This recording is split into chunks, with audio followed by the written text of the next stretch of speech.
You give us a couple of seconds. We just got live on YouTube. We're about to start the show officially of the podcast to break down the fucking WrestleMania Night 40.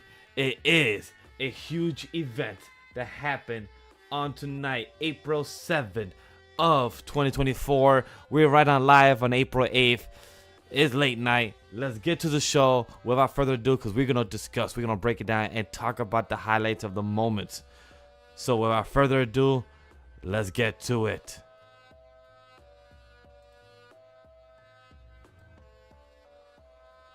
With anime and their souls and thoughts of wrestling out of control, we are a trio of weebs who love the entertainment of professional wrestling.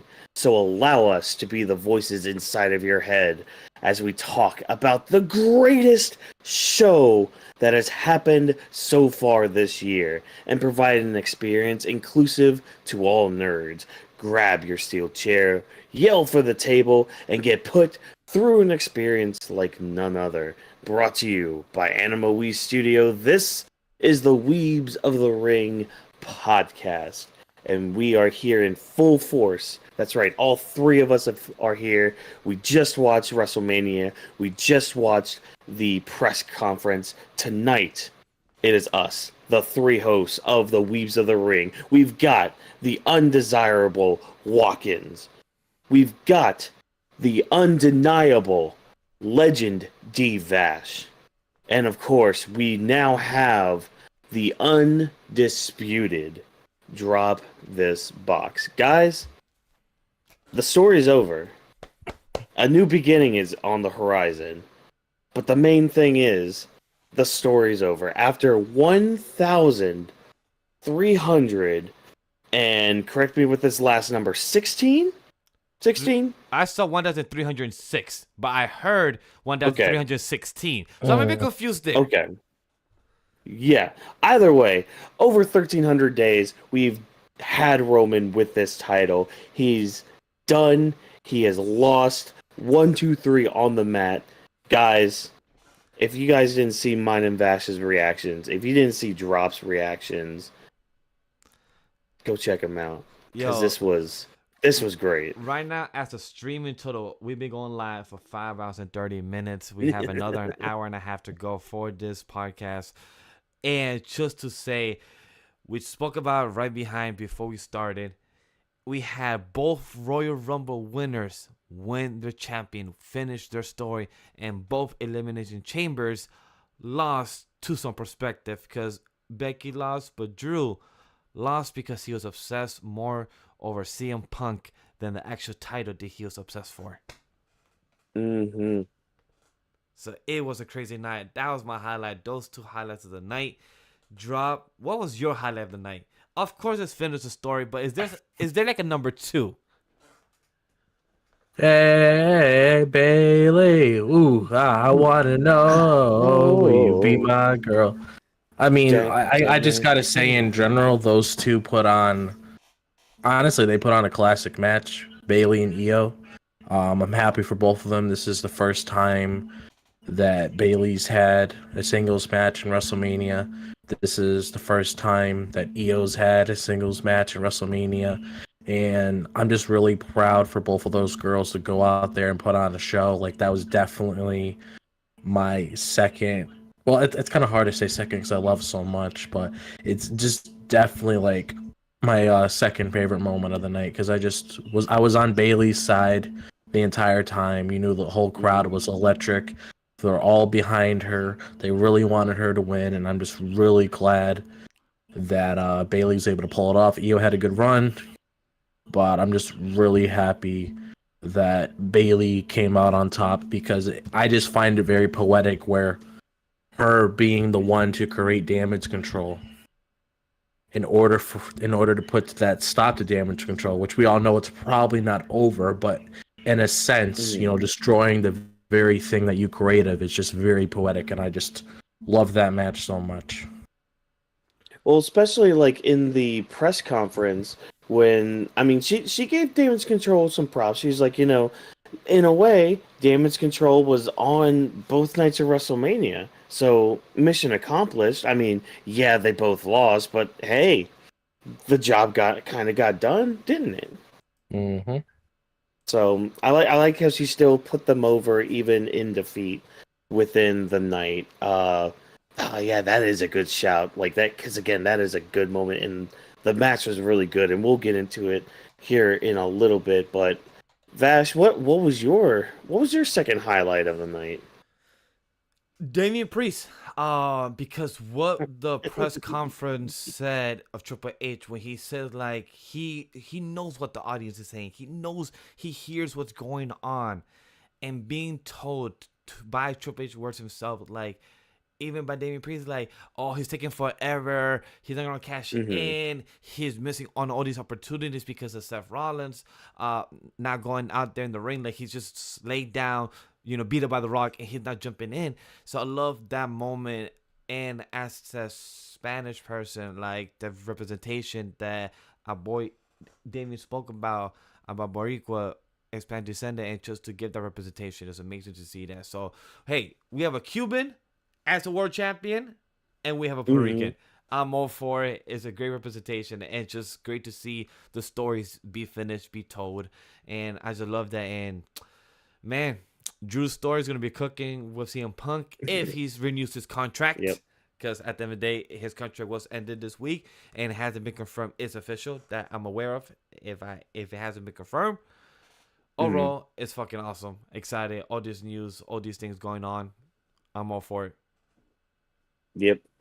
Oh man, I gotta say, like, I do want to give a quick shout to the triple threat U.S. title match because that might have been my second match of the night.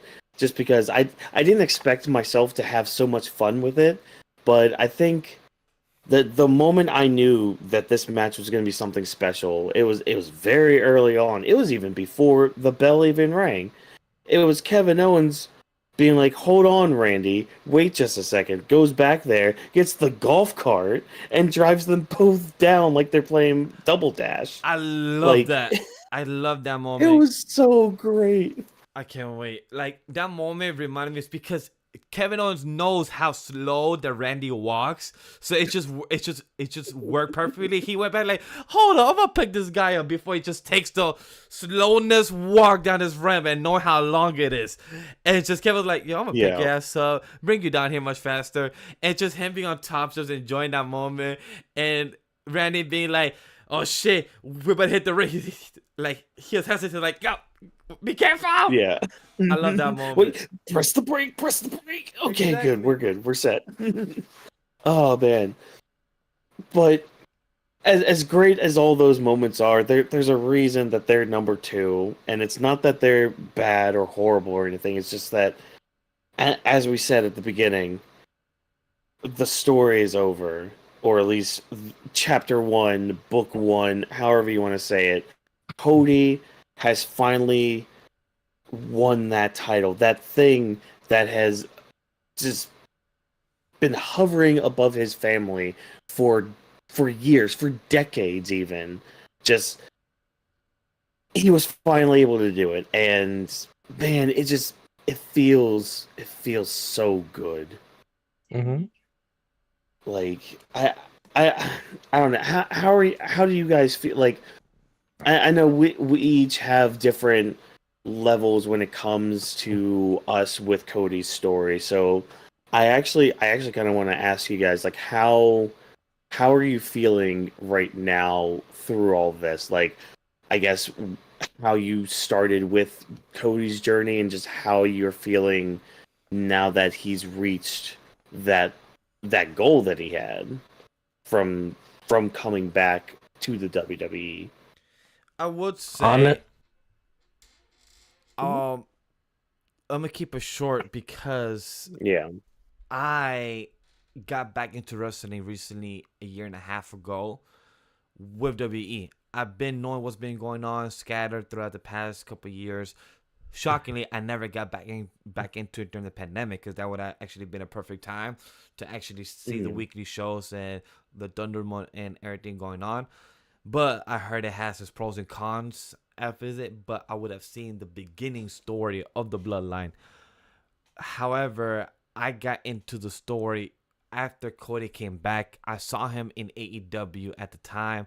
I saw him wrestle here in Queens when they came to visit in New York City. So those were great moments that I got to experience, to see Daniel Bryan with John Moxley.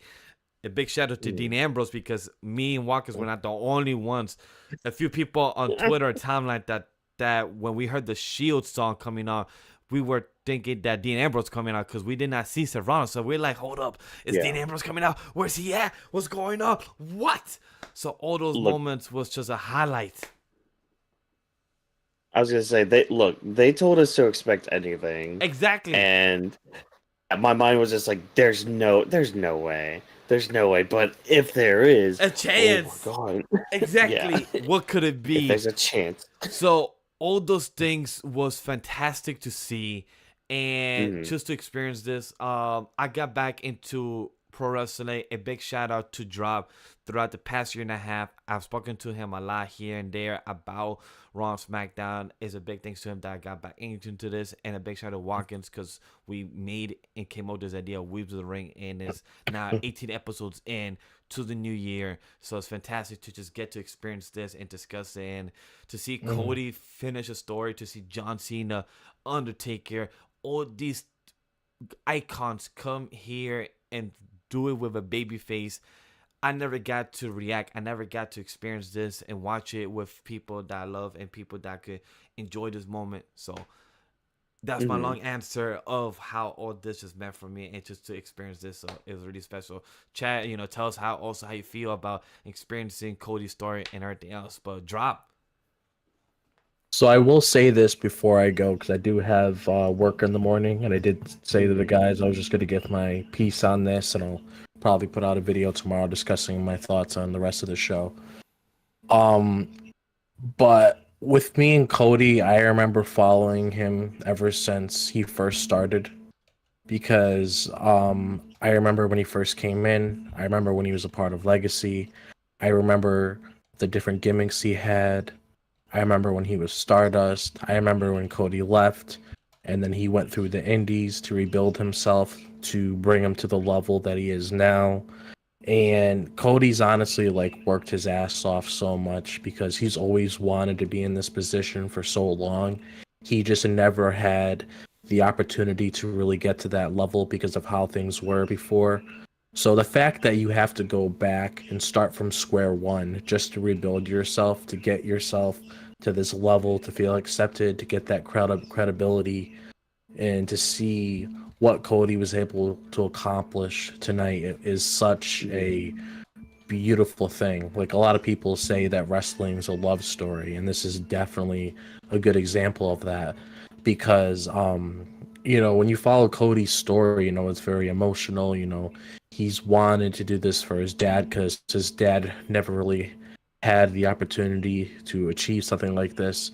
And even in the moment that he did, it was just ripped away from him. And Cody wanted to go down that road where he wanted to not only achieve the dream for himself, but also do something for his father as well. And I just love the journey ever since he came back at WrestleMania 38 when he had that match at Rollins, and just seeing him from there to where he is now. And I'm honestly just really excited to see, what's next, because now that the Bloodline saga, at least from the perspective of Roman Reigns being champion, has ended, I'm really curious to see what's gonna fully happen with this new era, because with WrestleMania 40 coming to a close tonight, it officially started a new era in the WWE. You can definitely see the change. Triple H has been very vocal about that. You see that with the new intro that the show has. You see that with the new direction that we have with production and everything like that he acknowledged. And you're just going to see more and more changes moving forward. And Cody Rhodes is the perfect person to represent that new era. And like Triple H even mentioned in the press conference, it's really hard to get behind a babyface, getting behind somebody that everybody loves. And when you throw Cody Rhodes in there, everybody adores this man. Everybody's always behind him. People can't ever get enough of Cody Rhodes, and I'm glad that they struck while the iron is hot, because this is one of those moments where it's like once in a lifetime, where you might not ever get this chance again. And Cody does everything for them. You know, the fans love him. He's good with the kids. He sells them merchandise. You know, he's a good figure for them. He's a very good spokesperson. He's very good promo. Very good in the ring. He knows how to tell a story. You know, all those things that WWE wants to create a perfect babyface. You just throw that in a pot, you mix it together, and that's Cody Rhodes. And I thought the match was great. It was honestly probably one of the greatest, or if probably the greatest WrestleMania main event I've ever seen. You know, it's WrestleMania 40. You wanted to go off a bang. You had Rock out there. You got the rest of the bloodline. You got Cena.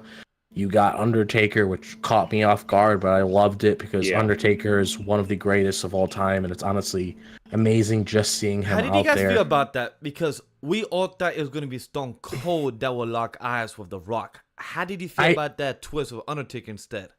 I don't mind it because Undertaker is iconic, and Rock's had a lot of history with Taker back in the WWF days. Like they've had enough stare-offs, enough fights to be like, okay, you know what, this makes sense. Plus, when you hear since we've been blurring the lines, this whole feud with kayfabe and reality and all that, it kind of makes sense when you remember hearing stories of Undertaker and the on this podcast saying something like how what was it called? Drop, you might be Wrestler's Court. Being the judge of Wrestler's Court in the back and all that. Just knowing that information about all that, and then just having it be The Undertaker coming out, it's like, okay, you know what?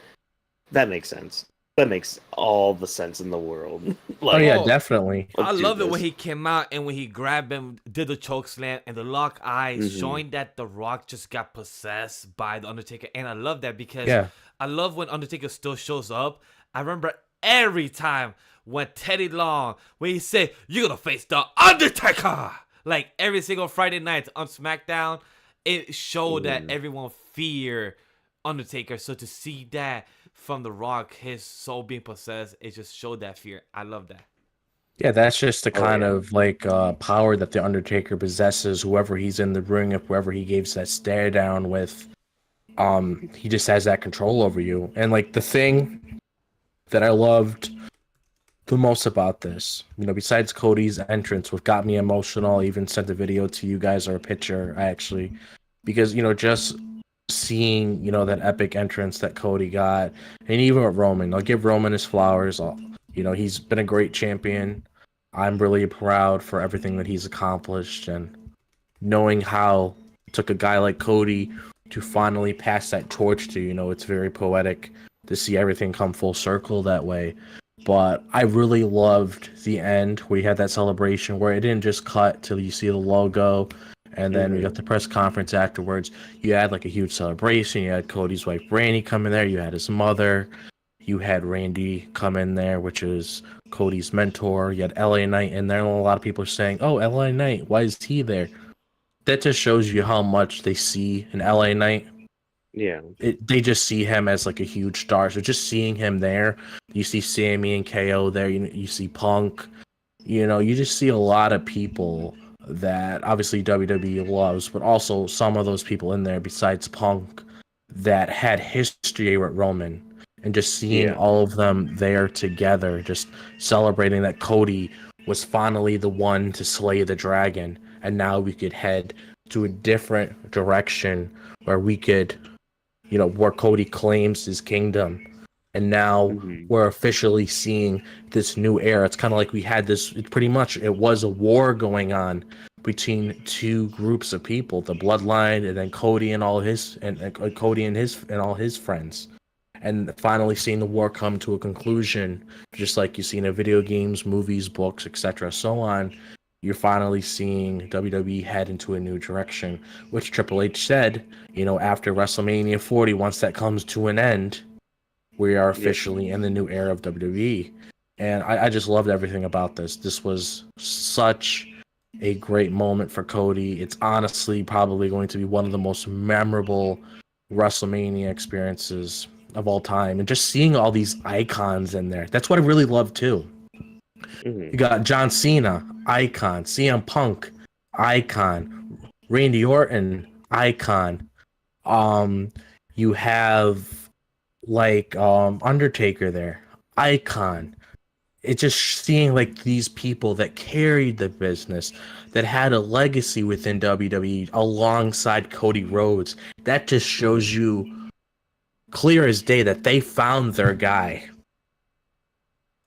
Well, it's just like because the whole time I got a good text from a friend of mine, and I said this during our live stream over on Twitch, and I'll say it here on the review portion of everything. But he had made the comment that it feels like WWE went through an exorcism this weekend because the whole time they're talking about, oh, this is a new era. At the end of all this, new era this, new era that. Oh, trademark news. Cody Rhodes trademarked Renaissance era. Blah blah blah. Like we keep getting told this new era thing, but it's a lot different being told that because like we've been told that many times, especially in the past. Like ever since I've been getting back into it in like 2015, like. It almost feels like every year they're trying to be like, oh, this is a new era in WWE. But like, this is one of the few times that I've legitimately felt that energy.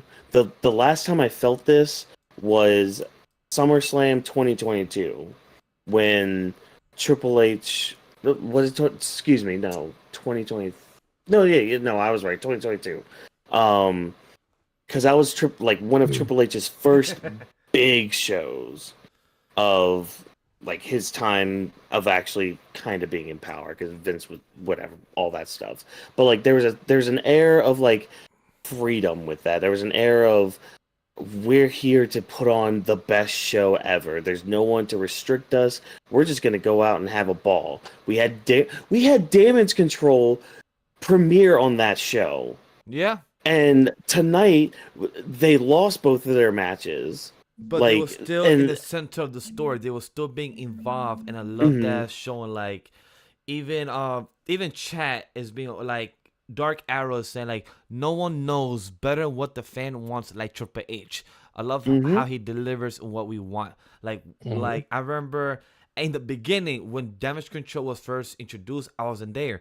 I was only there after 8 months later they've been telling the story. At first I wasn't interested, but I got invested the more the story developed, the small betrayal Easter eggs, the hints, the small yeah. dots that is showing up, all those things helps the audience connect more. How do we relate more? And that's what I love about it. Like even on our Twitch chat, I hate Vonnie said, I heard there was a story that got finished. That's such an important thing that Ah, even when fans could feel the excitement, feel that relatable content that Cody got to finish a story that a story that has been going on for him to his family. Like he even felt such a connection that his father was there in the spirit. Like Drop said, all these legends coming out to support. I was happy to see Randy, CM Punk, LA Knight being there. I feel like he deserved being there because he is a babyface. Even Triple H during the press conference said that it's very hard to have over a babyface. He knows this terminology and is being honest about it in a press conference where it's allowed in a media space like that. Even when he was at the Impulsive, like all these type of media, it shows how important the media side now is being involved with WWE, and that's I love that. Like every little avenue of the content is being important. well, the biggest thing too is like this Cody's story has it's much bigger than this little niche of entertainment. Like I have I've had people messaging me this whole weekend being like, "Hey, what's the deal with this story thing? What's going on with Cody Rhodes?" There are people that I haven't talked to for like years that are That's asking me about all awesome. this. Like they're like, "What's going on? Why are people not shutting up about this?" And it's like that's how big wrestling has gotten again. This is truly a big boom period for professional wrestling. Whether it's WWE, whether it's AEW, it shouldn't matter. Why? Because both companies are doing the best that they can, and say what you want about certain practices or whatever, but it's like we're getting entertainment this good.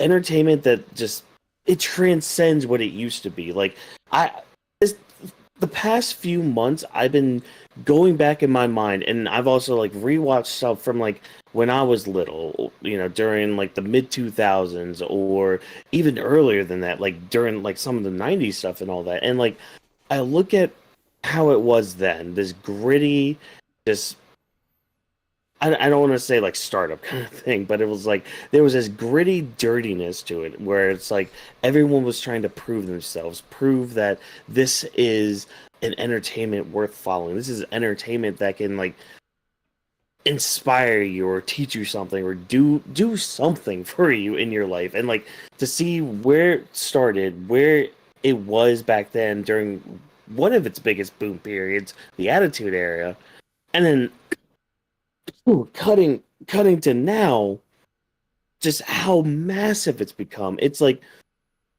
they've almost become like modern day Greek gods for us. What this content feels of WWE WrestleMania, of the story of Cody Rhodes, like people have been saying it, it's cinema story. This is the end game. Avengers Infinity War is what we felt like last year. This was only the prelude to what the following year was. It was same thing how Avengers Infinity War was, I think, 2018, and then 2019 was Endgame. Like a year later, this full story of part 1 and part 2 gets told. And that's what it was. We get the story of part 1, Infinity War. We have Cody losing. Even during the press conference, Cody asked, like, how do I get back to WrestleMania 40? He found his way back. He was with the Undisputed Tag Titles with Jay. He had the lockdown, showdown back in October. And then he continued. He won the Royal Rumble. He came at number 15. Went there and fought and stayed and became look and lock eyes. We had a pivot. The Rock almost took that spot. The fans fought. The audience fought. Said that Cody needs to finish it. He won the Royal Rumble. Give it to him. And we fought for it. And they pivoted. And now we're finally here. And I can't wait. I love the shirt that he wore at the press conference. Continue the story. This is just a story of chapter 1 of book 1.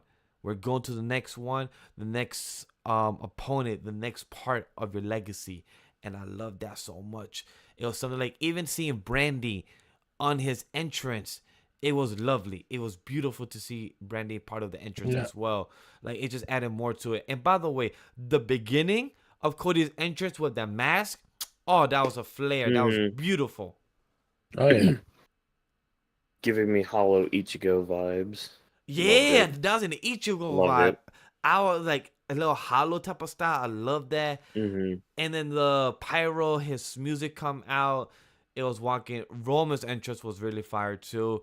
It was his last one as the tribal chief. Let's see what the story continues with him, because this is gonna be interesting. Because Triple H said it that this is more to the story. That this is gonna be another layer of the tribal chief of the bloodline. Really curious to see how it all involves to it. Yeah, because that's the thing. Now it's gonna be the story with the bloodline is the falling action of everything. So okay, what's gonna be the fallout of all this? Like, how much time is Roman gonna be gone away from? We know, Rock's going to Hollywood to film a movie at least until like August, from last I heard, I think. Again, how long is Roman gonna be gone? Because he's gonna want a rematch. How are Solo and Jimmy gonna cope with all of this? What's Paul Heyman gonna do? Is he gonna turn gray now again? Like, he's gonna be so stressed out now because Roman's not gonna be around to do anything. So yeah, the story of the bloodline, like, it doesn't end here. It could end maybe next WrestleMania when we finally end up getting Rock Roman. Do you think we will get The Rock versus Roman next year? Oh yeah, definitely, hands down. Yeah. You're getting that. You're just gonna get that long, like Rock said, he's a long gamer, so you're gonna get that long-term booking with it. Yeah. We'll get Yeah, we'll get little spots here and there of because, shenanigans. yeah, because like here's the thing: nobody was ever against the match. Obviously, Yeah. I want the match. I'm pretty sure everybody else does. It was just placed at the wrong time because, Hmm. like a lot of people said, we wanted to witness what happened tonight because that's what Yeah. mattered. And obviously, whatever Cody does moving forward, everybody's going to care about. But there's a time and place for everything. Hmm. And just Rock and Roman being a one-on-one match wasn't placed this year because a match at that caliber needs to be paced well. It needs to be built well. You can't just be like, okay, we're getting it now. 2 months Yep. until WrestleMania. Here you go. Like that is a huge match. You need to take your time with So that. my question is, for what we got now from night 1, night 2, from how we felt from the Hmm. press conference from Las Vegas to now 2 months later, do you feel satisfied as individuals, fans, and us now as critics, as content creators? What do you guys feel as night 1, night 2, ending of the story, as finished story? Are you satisfied for what we got of the tag titles from last night to now the bloodline rules to this end of the story? Oh yeah, I'm satisfied. Yeah, I am pretty satisfied. I'm glad they made the pivot, if that really is the story that they're telling with all that. Um I'm glad with what we got. And yeah, I'm looking forward to the future because now we can start having a lot of title matches, going on. Which, hey, I'm that's fine. That's cool. curious. Just as long as you build it up well, then it'll be fine. Do you guys think the People's Champ title that Rock got will be something involving the story? Since the title's supposed to represent Ali and everything, but it's a title now. It's being sold on the WE shop. Do you think it will have some significance in the Bloodline story or when it comes to Roman and Rock? I don't think so because I Yeah, think that's supposed to be a memento for The Rock. Like he said, he had a close relationship with Muhammad Ali's family, and for him to not only getting the ability to use the People's Champion as a nickname, but also getting that memento that he had during the Hall of Fame. I don't think that's going to be something they're going to use to defend or anything. It's more of like a yeah, memento that Rock has, something that he carries with him to represent him. It's never going to be something that's going to get put on the line. yeah. Copy. Exactly. It's a prop. It'll at least on TV it's a prop. But it's going to Or be a personal item for him anyways. So overall, for these last 40 minutes of the match in total, from the 10 o'clock to the 10:40 of the match mhm. being, it was well paced. 20 minutes in of just Oh yeah, Roman and Rock. I mean, Roman and Cody going back to back. Cody not being pinned at the 1, 2, 3, but pinning out of the 2.999 just like Roman used to. Even being by a double finisher of a spear and Samoan dumb from Solo Sokoa. But then we have John Cena, music hits, run down, comes and takes Solo out. It was just beautiful. I was waiting for The Rock to calm down. I was a bit sad that The Rock took down John Cena in a quick, smooth swoop. I was hoping for a little back and forth. I I was kind hoping of for I that. kind of liked it. I kind of liked it because it reminded me of their first match when Cena kind of got a little cocky and he's just like, "All right, I'm gonna do the people's elbow to beat you," and then ran into a rock bottom. Whereas here, he just walks up, he's just like, "Oh, can't see me," and then Rock just hits him with a rock bottom. It's just like, "Nah, get out of here!" Like Yeah, it, it was it, it smooth with kind of that. made me think of that, you know. It was smooth with Uh, that. Jay and Jimmy, they did a great little segment there. That's what the match should have been of their night 1 of Jay versus Jimmy. Them going at it at the top of the ramp and then being thrown to a table on the ground. They That timed was it a well. great spot. That was a great Oh spot. yeah. Thank God they landed at the right spot. Thank God they didn't miss or whatever the case was. Hopefully they landed very well and all good. Mhm. And I kind of agree with Dark Arrow too in the chat. I really hope Solo goes on a solo run. Yes, Like push him a bit. I agree. I want you to push Solo. If you've been pushing him Yeah. from last year, 2023, and he has not been pinned for a while, and then Cody was the first one to pin him and all that, it added more to the story. But then he defeated John Cena. One thing is that improve his mic skills during this run, get him over with the crowd, get him to go for the US title or for the IC title down the line, make him feel having some type of significance where he doesn't always need his family, where he could also do his own thing as well. A couple things just to stem from that. One, keep Paul Heyman with him. Yes. Easy fix right there. And also, I know of a great babyface, a great underdog babyface who may have just won a title this weekend that Solo Sikoa can destroy and win a certain intercontinental title from. Just gonna throw that one. Just throw that out there. That's really possible quick. too, but we also got a possible sign up from somebody this weekend called Jacob Fatu. So he could also be joining unless he goes straight to NXT. But it would be nice to build a family. Maybe some brothers, family members don't agree with what's going on in the bloodline. So maybe we have some type of disagreements, just like Jay and Jimmy. Maybe we have some Yeah. Solo versus Jacob Fatu as well. Yeah, with Monday, Tuesday, and Friday, it's gonna be pretty interesting because like this is like the first time, like I told you, Vash before. 'Cause I know Vash was vocal about how he doesn't know how Raw after Mania is gonna be because of what happened last year. Oh, I'm But excited. this- Oh, knowing seeing these two nights right now and seeing Stand and Deliver, I'm hyped for Monday Night Raw. I will be Yeah, that's what I'm extremely psyched saying. for it. Hell yeah. Yeah. Yeah, that's why I feel like this is probably the first time in a long time that it's actually gonna feel like a Raw after Mania. It's gonna feel like a SmackDown after Mania because one of the things that usually happens, you get big moments to push the new era. You get call ups from NXT, which I'm praying that It's Melo's Carmelo, on Raw yeah. because no disrespect to SmackDown, I love the show. You're stacked. Ron's on there. You're good. Put Mello on Raw. Yep. Because I don't because I'm just saying this just because we're on the discussion about it. But we have Braun there, and we have Mello there. They're both parallels to one another. They're big rivals. They got a lot of history with one another.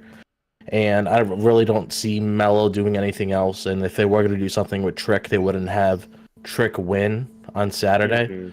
They would have had Mello if they want to continue that feud with him, and then eventually have Trick win to end that feud. But I feel like Mello, it's time for him to shine. Agreed, 100%. It's gonna be interesting for tomorrow's Mania of who will be the one interrupting Cody during his speech for tomorrow or SmackDown to see who's the one that will try to go for his title or who will be the one next up lined up. And I'm really curious to see how this run of Cody is because you took down the tribal chief. You took him down from his 1,300 plus days. Do you guys hope that he's champion until next year, or it depends how well this story gets told for Cody is what makes the title run worthy for him? See, I try to think of who's gonna be his challenger. I mean, there's plenty of people on the roster. There's LA Knight, there's Randy Orton, there's AJ, but it's just like, who's gonna be that first big one for him? And I mean, I keep thinking about it, I'm just like, okay, well, Orton would be a good choice because there's history there, but like, I actually gotta just sit down with the roster, like the full on roster, even NXT, like at this point, like stand and deliver this weekend made me kind of want to watch NXT a little bit more. Like it Hell was yeah. that good. Tony You D'Angelo did know, a fantastic job. dude, Yeah, Ilya Dragunov. Oh my Oh, god, that too. so Man good. was a beast. So good. He is an anime character. He is. Yeah. Yeah, one of the things I will say is like I'm not 100% sure who Cody's first challenger is going to be. We'll Yeah. just have to wait and see tomorrow, or we honestly might just get a celebration with him and maybe focus on that the following week or whatever. Who knows? But with Orton, which is definitely one of the feuds that people are looking forward to because you have that whole Hmm. story that Cody and Randy have, like how Randy was his mentor and Cody was Randy's student. I feel like for a match at that level, it should be saved for like a big pay-per-view, not like a Saudi show or a Backlash or anything, Oh because yeah. there's a huge load of history with them. That's like a SummerSlam match or even a WrestleMania match. That would be Yeah. those two pay-per-views would be the only way I would do a match like that. Because it's not Mhm. like Cody versus I'm just gonna throw this out here just for shits and giggles. Like it's not gonna be something like Cody Rhodes versus like Kevin Owens, for example. That's something Yeah. you could probably have at like a Backlash or something. But Cody Rhodes versus Orton, because of all the history that That's they had stories that over need to the be told. 10th, yeah, Hmm. that's like a SummerSlam or WrestleMania match. Exactly. So, and I could see Orton maybe being the SummerSlam opponent. I don't know. Again, like I gotta actually Yeah. just sit with the roster and be like, On okay, if here's I'm where being you are at. honest, Okay. I could honestly see Brock being a SummerSlam opponent for Cody. Yeah. Yeah. It's I guess it just depends on his filming schedule. it's an Yeah. interesting week because we Or have just an eventual match. Yeah. yeah, because this is an interesting week. We have from this weekend of WrestleMania Night 1, Night 2 for Monday Night Raw. We have new Raw titles. Rhea retained her title. We have new Hmm. IC title and new World Heavyweight title twice.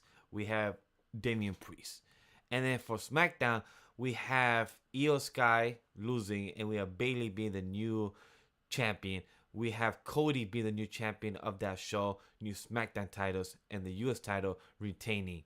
So that's three Mm. new titles for both shows. And I love that for it. And it's going to be interesting when the month away from draft comes, which of the titles will be staying at where it is or where it will be moving. So that'll be very interesting. If I'm gonna make a quick prediction on that because of how it was before in the past, I Switch would Cody. assume I would assume Cody's probably gonna remain on Raw. It's just the title that he has in his possession is probably gonna be moved to Raw because WWE Yeah. Championship has always been a Raw title, and then the World Heavyweight Championship has always been a SmackDown It title. has. So, Agreed. so I could see it being one of those things where you have the WWE title because that's what we're calling it now. Like, no offense to how they did it before, but that's just too long of a name. I'm But gonna miss. I'm gonna miss the Uwu title. I'm not gonna lie. I'm gonna miss calling it that. Oh. but I would have WWE Championship on Raw, and then the title that Bayley has, I would have that on Raw as well. And then you would just have like the Women's World Championship on SmackDown, and then you would have the World Heavyweight Championship on SmackDown. And also, with Rhea still having that title in her possession, you could finally get that Bianca interaction if Bianca doesn't get drafted, because Yeah. that's been a match people have been craving. Yeah. But that's See, a story for another day. yeah. I don't mind those choices. I really don't mind those choices. I'm really curious to see what's gonna happen for the tag team titles and how they're gonna move forward with them since they're split now. What their names will be and their design. Since I remember Drop Hmm. giving that rumor, talking about how it's been confirmed the titles redesigned and everything. So I'm really curious to see Yeah. how when this week comes or the next couple weeks when it comes moving forward. Oh, look at those. I'm Yeah. wondering. I'm wondering if they're gonna like reference any of the old tag titles with them. Because it seems like they've been, especially when I look at the World Heavyweight title, I'm like, okay, you're paying homage to Big Gold, but you're not big gold, and you have a big old WWE logo in front of you. Like, I'm wondering if they're gonna do that with like the old World Tag titles or the old SmackDown Tag titles, because those were nice looking belts. At least I liked them. Same. I, I used to Like- love the old ones. I'm Mhm. hoping either this week or next week, at least Yeah. before this month ends, I'm hoping that they change the designs of those tag titles now that they finally split them up. Because it Yeah. only makes sense. Like, if you're splitting them up, change the designs, like Triple H says, and it's going to be an ongoing theme that we're going to be discussing throughout our show. We're in the new era. You got to change those titles because that's still in the old era. My best Every guess. other title has been redesigned. My best guess, Yep. it will be announced tomorrow and Friday. If this is the After Mania show, if this is already the start of the regime, it will probably be tomorrow and Friday. That'll be the most craziest thing. However, I don't want to continue on with time because I know Drop is going to be heading out very soon. Any last Yep. thoughts towards this match of the Tribal Chief versus American Nightmare? Any last thoughts, feeling, any thoughts, chat as well? How did you feel about this overall? Any last remaining thoughts? Probably one of the last thoughts I do have to say is this is probably going to be something that Cody's going to remember for the rest of his life, because this has been a dream of his, and you could even tell like the expression on his face when he was by the entrance. He was already getting emotional because he probably already knew what he was going to be expecting towards the end of that road. And it honestly just gets me really excited to see what Cody does next, because Cody's goal ever since he came back was to finish the story, get the title that his dad never had. Now that he's completed the story, I'm excited to see what the next chapter is going to be. That's what gets me invested. That's why I tune into wrestling each week, because I want to know what else is being added to that story. So that's what I'm interested in. And then also from Roman's perspective, I'm honestly very curious, especially since Roman normally takes breaks around this time, and since Rock is going to be leaving soon to film that movie. I'm very curious, how are they going to develop this bloodline story if Roman and Rock are there, because we don't know 100% that Roman's gone. It's just normally a formula that Roman normally does after Mania, where he normally takes a break and he comes back or whatever. But if Rock and Roman aren't there, and you already have all this tension happening within the bloodline, especially after WrestleMania, after Roman lost his title, I'm just very curious what they're going to be doing, because obviously they're not going to just end it like that and forget it never happened. Like, obviously you're going to get some sort of thing mentioned on SmackDown or whatever. I mean, at the very least, I could see Roman and Rock on this SmackDown, and maybe that lets us know what they're doing. But those are my thoughts on that. Okay. My guess that I just came up with theory. Solo could also leave the bloodline because he was ordering Roman during the match as well to finish it, to pin Cody. So Solo could also be feeling like you're not worth the tribal chief no more. You may not be worth it no more. So that also may add an extra layer down the road, because Solo was being told by Roman that he's the next one in line, not Jimmy. Yeah. So all those things will also be coming back as well that I just remember. So that's also pretty interesting. Yeah, that makes a lot of sense. I mean, especially since he's lost the WWE Championship, and since he doesn't have that in his possession anymore, he he doesn't really have like those keys to the kingdom anymore. Like, Yeah. Cody has those keys now. You don't have the power anymore, Roman. You can't just pull your weight around here like that. Yeah, so he's just a regular person now. And especially if you're going to build tension within the bloodline now, I could definitely see Solo heading down a different direction. And also, you got Jacob Fatu that Vash was talking about earlier. He's probably going to factor into that. I've seen things from Jacob Fatu, phenomenal wrestler. Guy might, as soon as you see the guy, you might not expect him to pull all these different kinds of moves, but this guy's a high flyer. He does a whole bunch of crazy shit. I've seen this guy go wild. Great addition, great signing for WWE. Honestly, they had some great signings this week. You got Julia, which is going to do wonders for that women's division. Absolute wonders. And then you also got Jacob Fatu, you got Tama Tonga. I mean, WWE's, getting the people that they need to bring into this new era and just show everybody like what they're capable of doing in this next chapter of World Wrestling Entertainment. I love this match when Roman smiled at the end. When Charles the referee was counting 1, 2, 3, and when he counted and Roman was so happy, he just smiled at the end. He's like, "This is your moment. Take it. I pass the torch to you, Cody. Now let's see what you come up with. Let's see how you continue my title." I love that moment. That's truly one of my favorite moments, just to see Roman smile and just accept this loss and know that this is the first pin that he takes since Jay pinned him back in August. Yeah. Last SummerSlam. Let me know that SummerSlam. Yeah.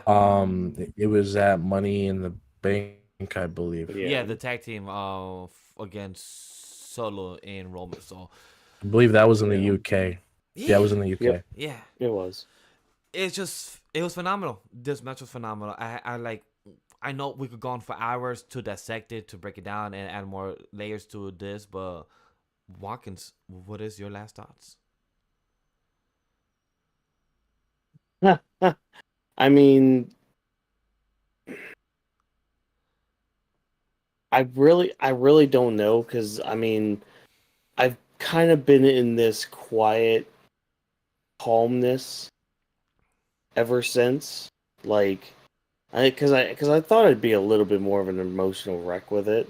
Not gonna lie, but I don't know.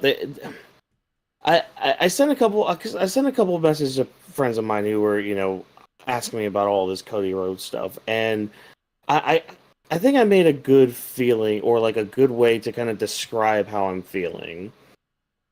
And since you guys read One Piece, you might understand this. So remember how the community was during the end of Wano, and then how when Wano finally ended, we finally got like the next chapter after Wano. Like, there was no more things with Wano, no more like samurai things, no more Onigashima raid, no more. Well, there's still Gear 5 talk, but there was no more like last night. Gear 5 stuff. Oh no, I saw those clips. Like, it was this feeling that we hadn't felt in like ever since we got to the New World, ever since like the whole mention of Kaido, the whole idea of taking down the Yonko. Like, we finally like reached this point where 2 of the Yonko are gone. You have a new group coming up. You have like these new waves being like washed. You have all this stuff going around the world, like this huge big change in their world. And this is kind of similar to all of that. Like, it's like one of your big monsters, one of your big 3 powers in your company, in your business, in your industry just crumbled tonight. Like, one of those powers fell, and somebody took up the mantle and is running with it, with a whole new generation of talent, a whole new crop of people just ready to be the best that they can be. And man, it is infectious as hell. Like, again, you could just feel it throughout the air, throughout this whole weekend, throughout this whole week, throughout this whole build for the past few months. Hell, even from just the past year, we were all on edge about Cody losing last year. Would have that been the best booking decision? I don't know. I can't see multiple dimensions, so I don't know the answer to that question. But as of right now, that seems like the best option that we got. because we got this story, we got this overbooked part of the end of WrestleMania, which yes, we needed that. We needed just this finality of everything that WWE's been leading up to with this. And God, again, like I keep going back to the One Piece comparison now. Like this is equal to the end of Wano. Like this just showed that there's a new generation here ready to take up the mantle and be the next king. And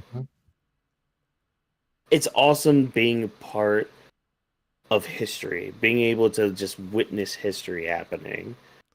And this is going to be one of those nights where we look back on this like 10 years from now and be like, man, we got to witness that live. We got to share that with a bunch of people. Even if we weren't there at the stadium, we still got to share that as a collective, as people. And that's something really, really awesome to cherish from all of this. Because again, like, I heard from people I haven't even talked to in years asking me about the Cody Rhodes story. I'm like, I haven't talked to you. Well, first of all, how are you doing, dude?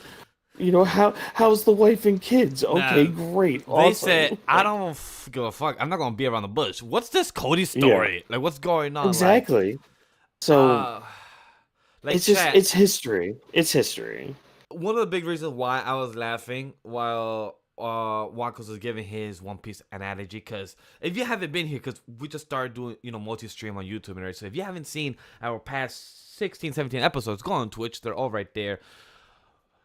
The amount of times that Wankos will always find a way to give an analogy when it comes to One Piece, somehow he will squeeze in a Weebs of the Ring episode. I'll find it. And then he will just squeeze in the hockey conversation, the One Piece conversation, the anime analogies. And it just works so well. Why? We're called Weebs of the Ring, discussing wrestling and give the analogies of comic books. Like I said earlier, how wrestling of WWE is becoming more of what the Marvel was succeeding and is coming to the new era of bringing the pro wrestling back into the light, like comic books, movies coming back to the light. Even though WWE will not be feeling how Phase 5, Phase 6 is going, that's a whole different conversation. But when it comes to the success of what the Cody Rhodes is doing, the story, and adding all this, I'm loving it. I'm happy. Even the document that I sent to the chat earlier, to how pro wrestling is losing the promotion of WWE is deliberately moving away from the terminology of sports entertainment. This tonight shows that this was pro wrestling at the best, at the highest, and I love it for that. Yep. So other than that, man, I got nothing to say for not. Yeah, that's my closing remarks for now, I guess. I mean, until tomorrow that we might add more, because this is going to continue on all week. So we're going to add more to the story, to the conversation for episode 19 tomorrow at 11:30 EST. For anybody watching Monday night after Raw, we will be live at 11:30 PMT for episode 19. We will be doing the sidecast. I'll be there. My team will be joining here and there on the podcast. So we will definitely be showing that Raw. Oh yeah, we will be coming in Raw tomorrow. It'd be good. It'd be great. So yeah, I mean eating. we'll be eating everywhere. Okay. Well, Drop, I know you're getting up in the morning for work. Yeah, I'll have to get up in like 5 hours. Yeah, so we're basically done with the Cody talk. If you want to give your quick shout out to anything that you want to say, remarks about the Seth LA Knight, any last thoughts that you want to give, give us a little speed shot. One thing I will do is I will probably do a similar thing that Watkins did earlier, where he gave his thoughts about night 1 of WrestleMania. What I will do is I won't mention the Cody thing because I already gave my thoughts on here. I'll just say if you want to see what I said, just check out the show. But I will send you a clip tomorrow, Vash, about my thoughts on the rest of the card. Yep. So if you wanted to post it on Twitter or whatever, because I would love to do it. If I didn't work, I honestly just stay up and say it now. But I will give the rest of my thoughts on, more things on like Bayley, where I want to see it headed, stuff with Logan, etc. So on. I'll be sure to add all that in here.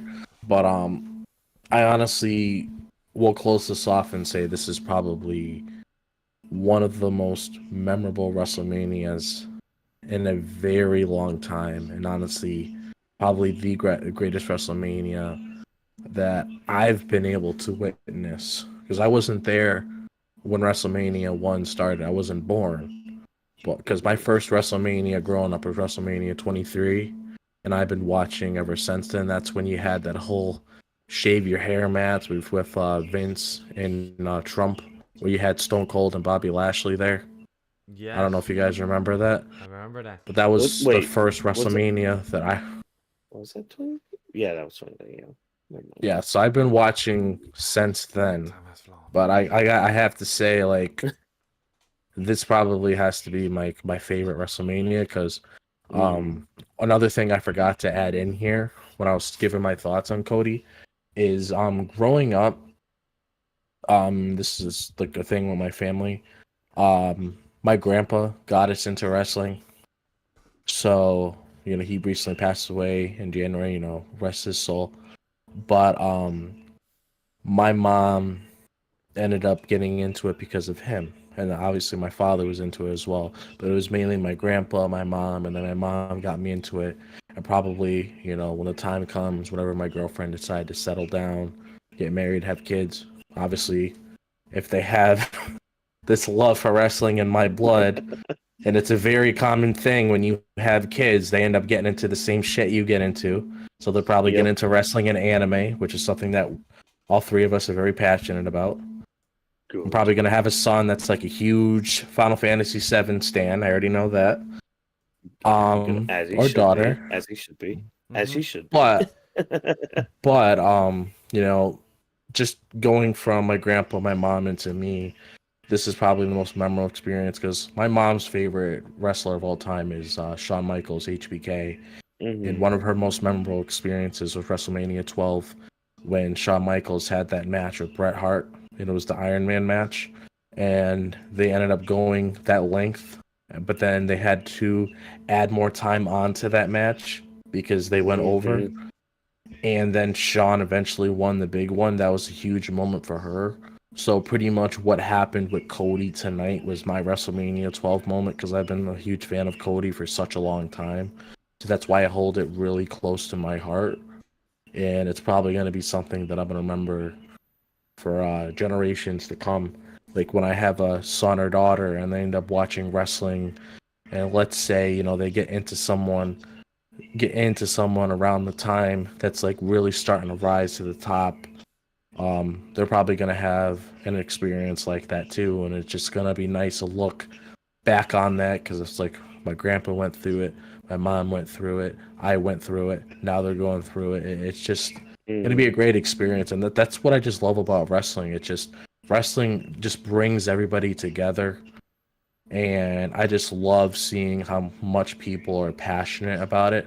I don't care if it's scripted or not. It's just very entertaining. I just love it, because it's just like when I read a manga, or I read those chapters each week to see what's progressing in the story, and reading from chapter 1 and getting invested in these characters. Like I'll use Yuji, for example, from Jujutsu Kaisen, following his journey from where he was in the beginning all the way up until now. Or Denji from Chainsaw Man, following his journey all the way up until now, seeing the progression of both of their characters. It's just stuff like that in movies, books, etc., so on. You just fall in love with the character's journey.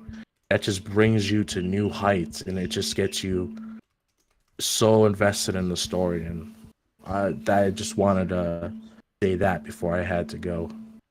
Oh, of course. I appreciate it. Thank you. Yes. So drop man, But have a good night. I appreciate you coming Yeah. by and to give your thoughts about Cody and Roman's finishing the story and us, getting into it. oh yeah, definitely. And I will more than likely be able to join the sidecast tomorrow because once I get Excellent. out, I'm gonna be heading home. I'm gonna be off Tuesday and Wednesday because I have to Mm. watch the puppy for 2 days Copy. because family's gonna be gone. So I'll have some free time. Just got to make sure I'm obviously Perfect. monitoring him. But I will be back there tomorrow, and like I said, I'll make sure to send the clip after I get home of my thoughts on the rest of the show. So you guys have fun discussing it, and I'll probably tune in to see what you guys said tomorrow. Oh, of course. Appreciate it. I'll talk Hell to you yeah. then. All right, have a good night, guys. You as well, Drop. And you, everyone in the chat, make sure you check out that short form content when that becomes available on your screen, coming to you on a YouTube channel or TikTok near you. Man, I just want to give a shout out to me as well right now, real quick, because goddamn, the layout just looks great on the stream itself. Because it's like, yo, the YouTube side, the Twitch side, the logo side, the us on the side. It's just so good. Chat, I'm just gonna say this now, and because it's late at night for everybody, So I'm gonna say this now. If you're partaking in any adult beverages, here's a fun game for you. Take a nice good old sippy sip every time Vash just has to pat himself on the back for the layouts and all that, because I mean they are great, they are awesome, but I'm about to say, just chat. like If you the guys amount do of times he's gonna be like I love it. if you guys do a drinking or whatever you enjoy, every time Watkins giving an analogy about One Piece, it is what it is, because this would have felt Look. for the fight between Seth Rollins and Drew McIntyre, and we got our boy Damian Priest cashing in Money in the Bank tonight with Sam. I don't know what. I was trying to combine Seth with CM Punk. I don't know what I was doing. With CM Punk commentary at the table and being involved by taking his damn arm brace off and smacking him down. It was such a good moment, and I love that transition. Again, pat myself on the back. Let's go. Oh, and I think Drop gave us one last little message here in the chat. Cody Strife has now beaten Roman Roth. Like Sephiroth. I love that. Oh, that's so good. But yes, Vash, we are talking now about Seth Rollins versus Drew McIntyre, or Luffy versus Katakuri. Luffy versus Katakuri. So Luffy is Seth. All right. Drew's Katakuri. Oh, and then he got himself hurt because of the little sister, I believe. Got him shot the needle to Luffy and everything. So the match was great. The Claymores was amazing. Oh, yeah. Drew was not giving up. Yo, when he first started that match, when he literally set the first Claymore out, I'm like, oh shit, are we about to end the match right now? Immediately. I'm like, That's oh what shit. I thought. I was like, no, there's no way we're gonna end it so early. There's no way. I did not see that coming when that happened. Like, oh shit, are we about to do it like this? Nope, it did not happen. The amount of claymores, the amount of spots that actually had Seth looking dominant as a champion, as the workhorse, to actually take out Drew. Like, he did 2 pedigrees and 2 stomps. That's insane. Yeah. So that's the one that got me, because especially the stomp onto the table. Yes. Because I was like, whoa, because like you don't see Seth pull that often, and it's just like, okay, that's gonna be a near fall after already taking a stomp earlier. Like, okay, are we nerfing the stomp a bit? Is that the case here, or is it just because it's Drew McIntyre out there in the ring taking all this? That could be it too. Yeah, like it was very special for what Drew did. Drew, the way he was going for the claymores, for the super shock, He wait, Super Shock or Future Shock? It's Future Shock, right? Oh, Future Shock. The Yeah, Future Shock Future was Shock. he executed out once, but he did 3 claymores back to back, and I thought he or two. Hmm. It was 2 or 3 claymores back to back, and I thought he had it against Seth right there in that moment. But then Cody, Seth pinned. I like nope at the 2.99. It Yeah, was I didn't expect that. I didn't either. Like, yeah, it was like the two back to back, and he kicked out. I'm like, are you kidding me with this right now? Like, you're kidding me with this. We're gonna keep. All right, fine. We're gonna keep on going. I like how Seth tried to do the super stomp. He tried to do the super finisher, but it didn't work. But he did it. Did No, not it work in it your didn't. favor. I thought it was going to. It was very smooth overall. The way Drew thought he was being so cocky, he was being obsessed with Mm. the belt. It reminded me of what's that character I think in Lord of the Rings or Hobbit where is the character is like my precious. Oh, like Smeagol or Gollum. Yes. Yeah. So that's what I felt Precious. with Drew looking at Tyler like my precious. Oh yeah. You are my precious. Every time going for that. But when it came for CM Punk, he kept being distracted. I felt like Yep. he was Lord Voldemort for Drew. He just couldn't take his Oh my eyes God. off him. Yes. He just couldn't get his eye off. Like even like yo, Drew. CM Punk. Once you won he's the like. title, you went to your wife. She like, yes, this is for you. We won this and everything. You could Mhm. have left the ring. You could have gone off the ramp. You could have gone no. You decided to stay in front of CM Punk on the announce table, sit in a squatting position, even tell the cameraman, Mhm. get the shot. I want to frame it at my wall. I'm like, do you really want to get the shot with your ass out in a squatting position, Yeah. having in front of CM Punk? Like, how is this a position picture you want a frame in front of your wall? My guy, Drew, I don't even want to walk into your house if this is what you like to have. I bet you have like you in tights and just in your moments, which of course this is your Yeah. job. Exactly. But yeah, Drew picks up the win finally, so he gets his moment in front of the crowd, which you could tell genuinely meant a lot to him. And you even see Seth like mouthing to him like he deserved it, which yeah, But Drew question: again, he oh did no. he mean that you deserve this win or you deserve what's coming right next? Because Yes. it could mean both, so it's kind of hard. Like, did he mean which Exactly. one? Like, you deserve this win in front of the crowd, Hmm. or you deserve this humiliation that's coming to you in the next 2 minutes? I'm gonna hmm. I felt it was more the Yeah, I'm gonna second one. I felt like it was more the second one hmm. because even the Twitter timeline was Yeah. like, he probably make you deserve this, like this money because I said it. We Hmm. both said it in our prediction video. I was the Oh only yeah. one that said that he'll be cashing in and it would be a triple threat because that's what Seth Rollins did 5 years ago. However, Hmm.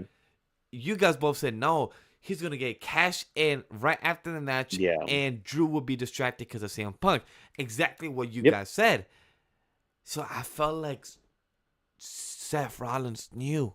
He's like, hey, I did Mm. this 5 years ago, but I didn't do it after. Yeah. Damian will, and boom. Well, see, and that's the thing. It's just like, okay, you deserve it. Like, yeah, you deserve that spot. You deserve to be hunted by the Money in the Bank winner.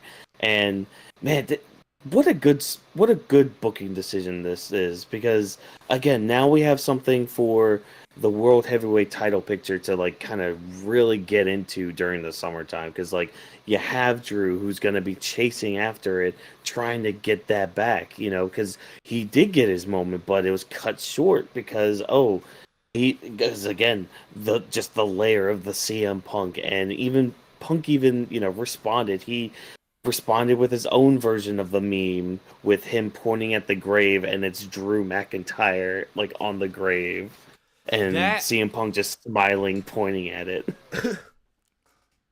when CM Punk was sitting on the table legs crossed, and Mhm. just smiling and watching this happen. He was like, okay, Oh I'm yeah, not he was going on with loving this. it. He was loving it. He was like, yes, please go, have at it. Yeah. Drew, you Yep, it's deserve happened this. to me before. I've done it before. So yes, have at it. Have fun with that, Drew. Oh, it's even happened to Drew before. It has? Oh. Yeah, it was what year was it? 20 might have been early 22 maybe or Oh. 21. I don't remember. So It we might have been have 21 actually, now that I think about it, because that was because Miz took the Money in the Bank briefcase. He cashed in on Drew because of Bobby Lashley's help, and then there was a whole thing where it's like, okay, Miz, Bobby Lashley helped you. Bobby Lashley wants that title shot, and then Bobby ended up squashing him. It was great. I love it. I love it. So we have now Finn being a champion for less than a day as a Universal Champion when he first Mm-hmm. got introduced. And now we got Drew being champion for, my clock said that it happened for 3 minutes. Look, he got his moment. You know, I he felt got bad his for moment. I felt bad for Drew, man. He had such a great moment, the build up of the story. But I love how everyone was saying that the Judgment Day don't got nothing now. We have Rhea is out of this group and everything. Nope. They have a world champion now. They Nah. lost the titles, but Yep. well, guess what? JD still there. Finn Balor still there. Dom was out there with Rhea. They're both now the world champions for the representing show of Raw. So I love it. Judgment Day still runs Monday Night Raw. And I'm also gonna throw this out there.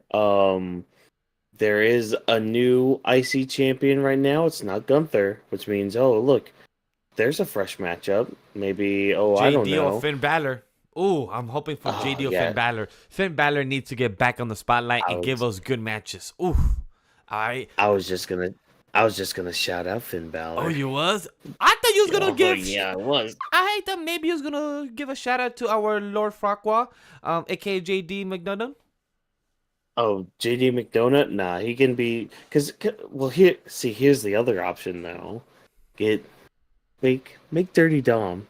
I dare you. I dare you to give Dirty Dom that IC title. Do it. Do it. Go on, Triple H. Do it. I dare you. That You already would be threw the end. Go ahead. that would be interesting. But Hmm. I hope Dom goes for the NXT title because Trick Yeah. is right now hot. So that means Trick Dom took something from Trick before for the NXT North American title. Now Hmm. he could also go for the NXT title. So hopefully Dom is still involved in that avenue in that way because I'm really happy for Damian. Drew had his Me moment. too. Damian was very ecstatic when it came to cashing in his Money in the Bank, being involved with this. It Hmm. was very happy about this. It just felt like I don't know. I felt like Damian was the lost kid that doesn't get love, but he's there. And that's a big shout out to Kid himself from One Piece from the Worst Generation. Kid always gets made fun of, but he's there. He's still part of the Worst Generation. He's still not chopped liver. He still has a fight. Exactly. Well, Kid's a bum anyways. Kid, okay, I don't know if you've seen this potential man thing going around. Mainly to do with JJK and Megumi. I'll just leave it at that. But Haven't.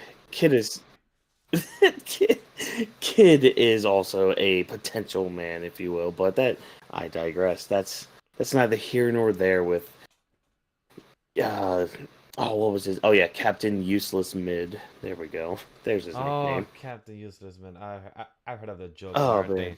But Chad, tell us what you Yep. think of them about this fight with Damian Priest cashing in.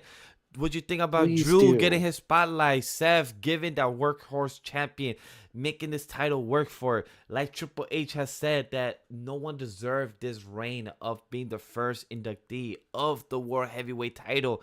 And I'm loving it Hmm. that Seth Rollins got this moment, got this to be there and be the champion, to be the workhorse and give this title a meaning. And I'm very happy it did. And now Damian Priest has to continue working on it. He is a workhorse. He is been on Monday Night Raw for the past year and 4 months, being and showing what it is. So chat, let us know. I appreciate for everyone pulling up. I see you guys there. I see the views growing, so I appreciate everyone being there. We're still anime lately. We are AniMa W3 Studio. The W stands for wrestling, webtoons, and weebs. So this is a big thing, a big part of it. So we're glad that you enjoyed this ride with us for Weebs of the Ring. Episode 18. What else do you have for the last thoughts on the Seth, Drew, and Damian cash-in walk-ins? Oh man, I mean, not much really. Again, just I'm excited for the summertime. I'm excited for the spring summer season of wrestling. I'm just excited. Again, new era. Hopefully not same old shit. Hopefully it's new shit to actually dive into. And yeah, did you have any final thoughts on all this, or? I'm good to continue flying. Oh, good, because as much as you love flying and as much I love diving into things, there comes a time where you just gotta plant it into the ground head first and make it grow, and then have it die and lose on 2 nights. Because, hey, your creations end up dying, just like anything else in this world. Isn't that right, Bayley? As your creation of damage control just crumbled in front of you, as you decided, hey, I'm going to go into business for myself and take the title from you. That's right, Bayley came out on top against Io Sky. She is, once again, shown you why she is so great. Vash, did you like this match? Hell yeah, I love this match. Hey, this was my third favorite match. I can't wait for us to talk about the other one. But overall, definitely I love it because Bayley got to finish her story, and I love what she said for the press conference and even in her video packages, that she was undervalued, that she was not seen, that she was the 4 horsemen with the women division. She was showing of the first of many accomplishments, but she never got to get the WrestleMania moment and get a champion at WrestleMania. She never got to those moments, and she finally got here. The story that she came up with Io Sky, she showed the text. She showed that text that she sent to Io Sky the first time on Twitter the past couple of days ago. So for that to show the story that Bayley believed in because somebody else couldn't believe in them, and Triple H did. He believed in the story. 2 years later, the story got a nice bow on top. So I really love that. For Bayley to get her moment, the crowd was over. The crowd loved her. And she even said that she was nervous. Girl was scared to see how the crowd would react to her and about her towards this moment of once she won. And I'm glad that she got to express that towards the audience or to the press and media to explain it, because anybody that, like she said, she has hurt some people. She used to call the audience you dumb nuts or you idiots. I think she's used to call. Sometimes she would call them ding dongs. Ding dongs, dumb nuts, like, idiots. She used to call us many different names to the audience and to the people at the events in the to the venue. So I'm glad that she explained that, and it was very vocal about that, because yo, Bayley, your entrance was interesting. I don't know what it was a reference about. Even Corey Graves explained that she has an Egyptian park near where she first grew up in the commentary. I was a bit confused, like, how does this relate? Like, how does an Egyptian park relate to her story? Just because she's from there, like, sure, I don't know how this relate. That's a very far-fetched type of theory. But sure. Look, she was just a very big fan of Yu-Gi-Oh! And collected all 3 Egyptian god cards, and she just has them plastered in frames at her house. Hey, I don't mean if it meant for us to praise her, for us to say like Bayley is older with those guys praising her, that she's an Egyptian god. If that's what it meant, hey girl, yes, you are, because Bayley, you did an accomplishment that we believe in, that we've been rooting for, and I can't wait to see who's your next opponents. And sucks that your best friend couldn't be here, but I know she was here in spirit of supporting you Oh yeah. and seeing you and your success.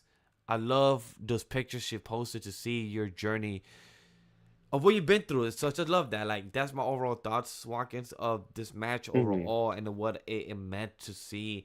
Because I have seen Bayley even when I stopped watching wrestling back in 2014. I've seen Bayley from the start and her grow. I did not see her arc in the middle, but I'm loving to Yeah. see her ending tailgates so far.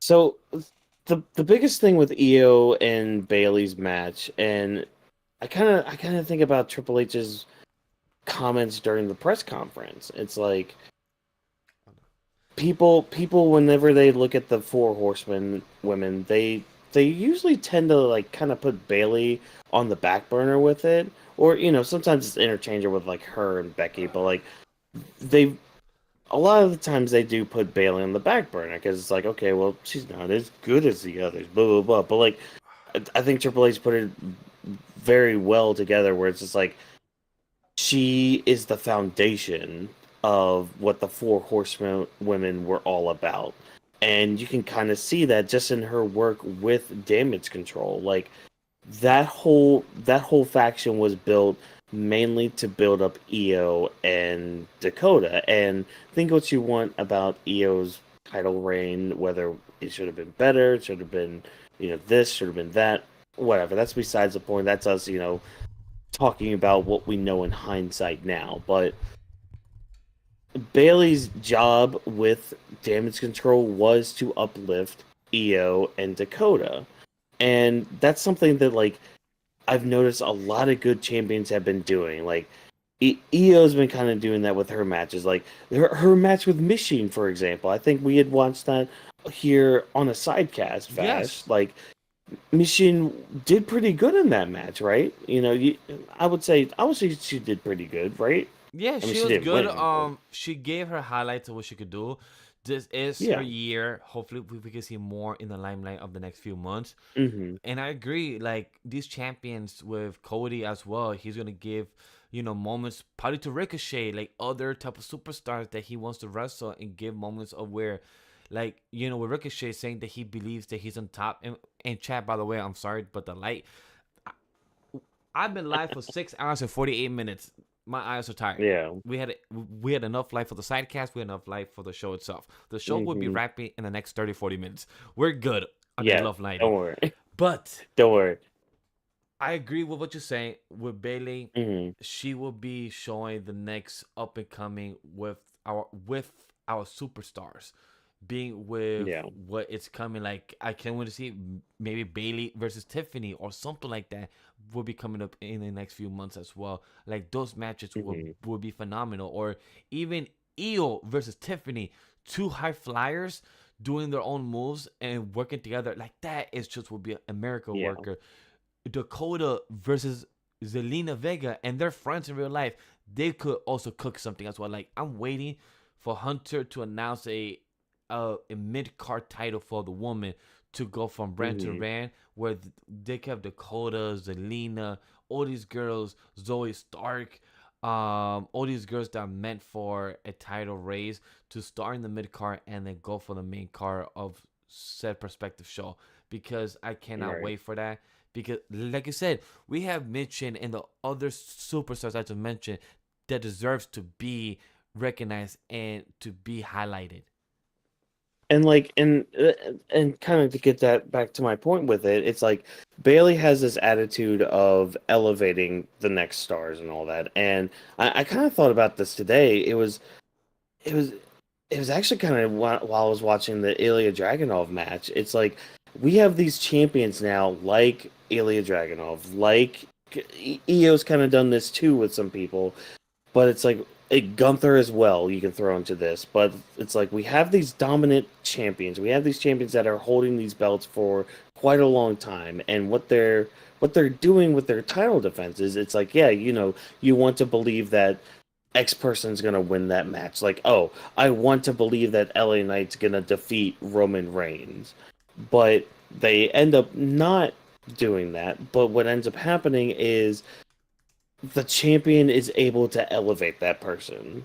So, like, I'm gonna go back to the whole Ilya Dragunov match with Tony D'Angelo at NXT. It's like Ilya pulled off that match so well with Tony D and was able to bring out the best in Tony D, and that's what a champion should be able to do. That's what they should be there to do for these talents, for these people that are coming after their belt. It's like you should be able to help them help elevate themselves. You should be able to bring out the best of those people, and like Io's been doing that because again, she brought out the best of Bayley tonight. I thought she did at least.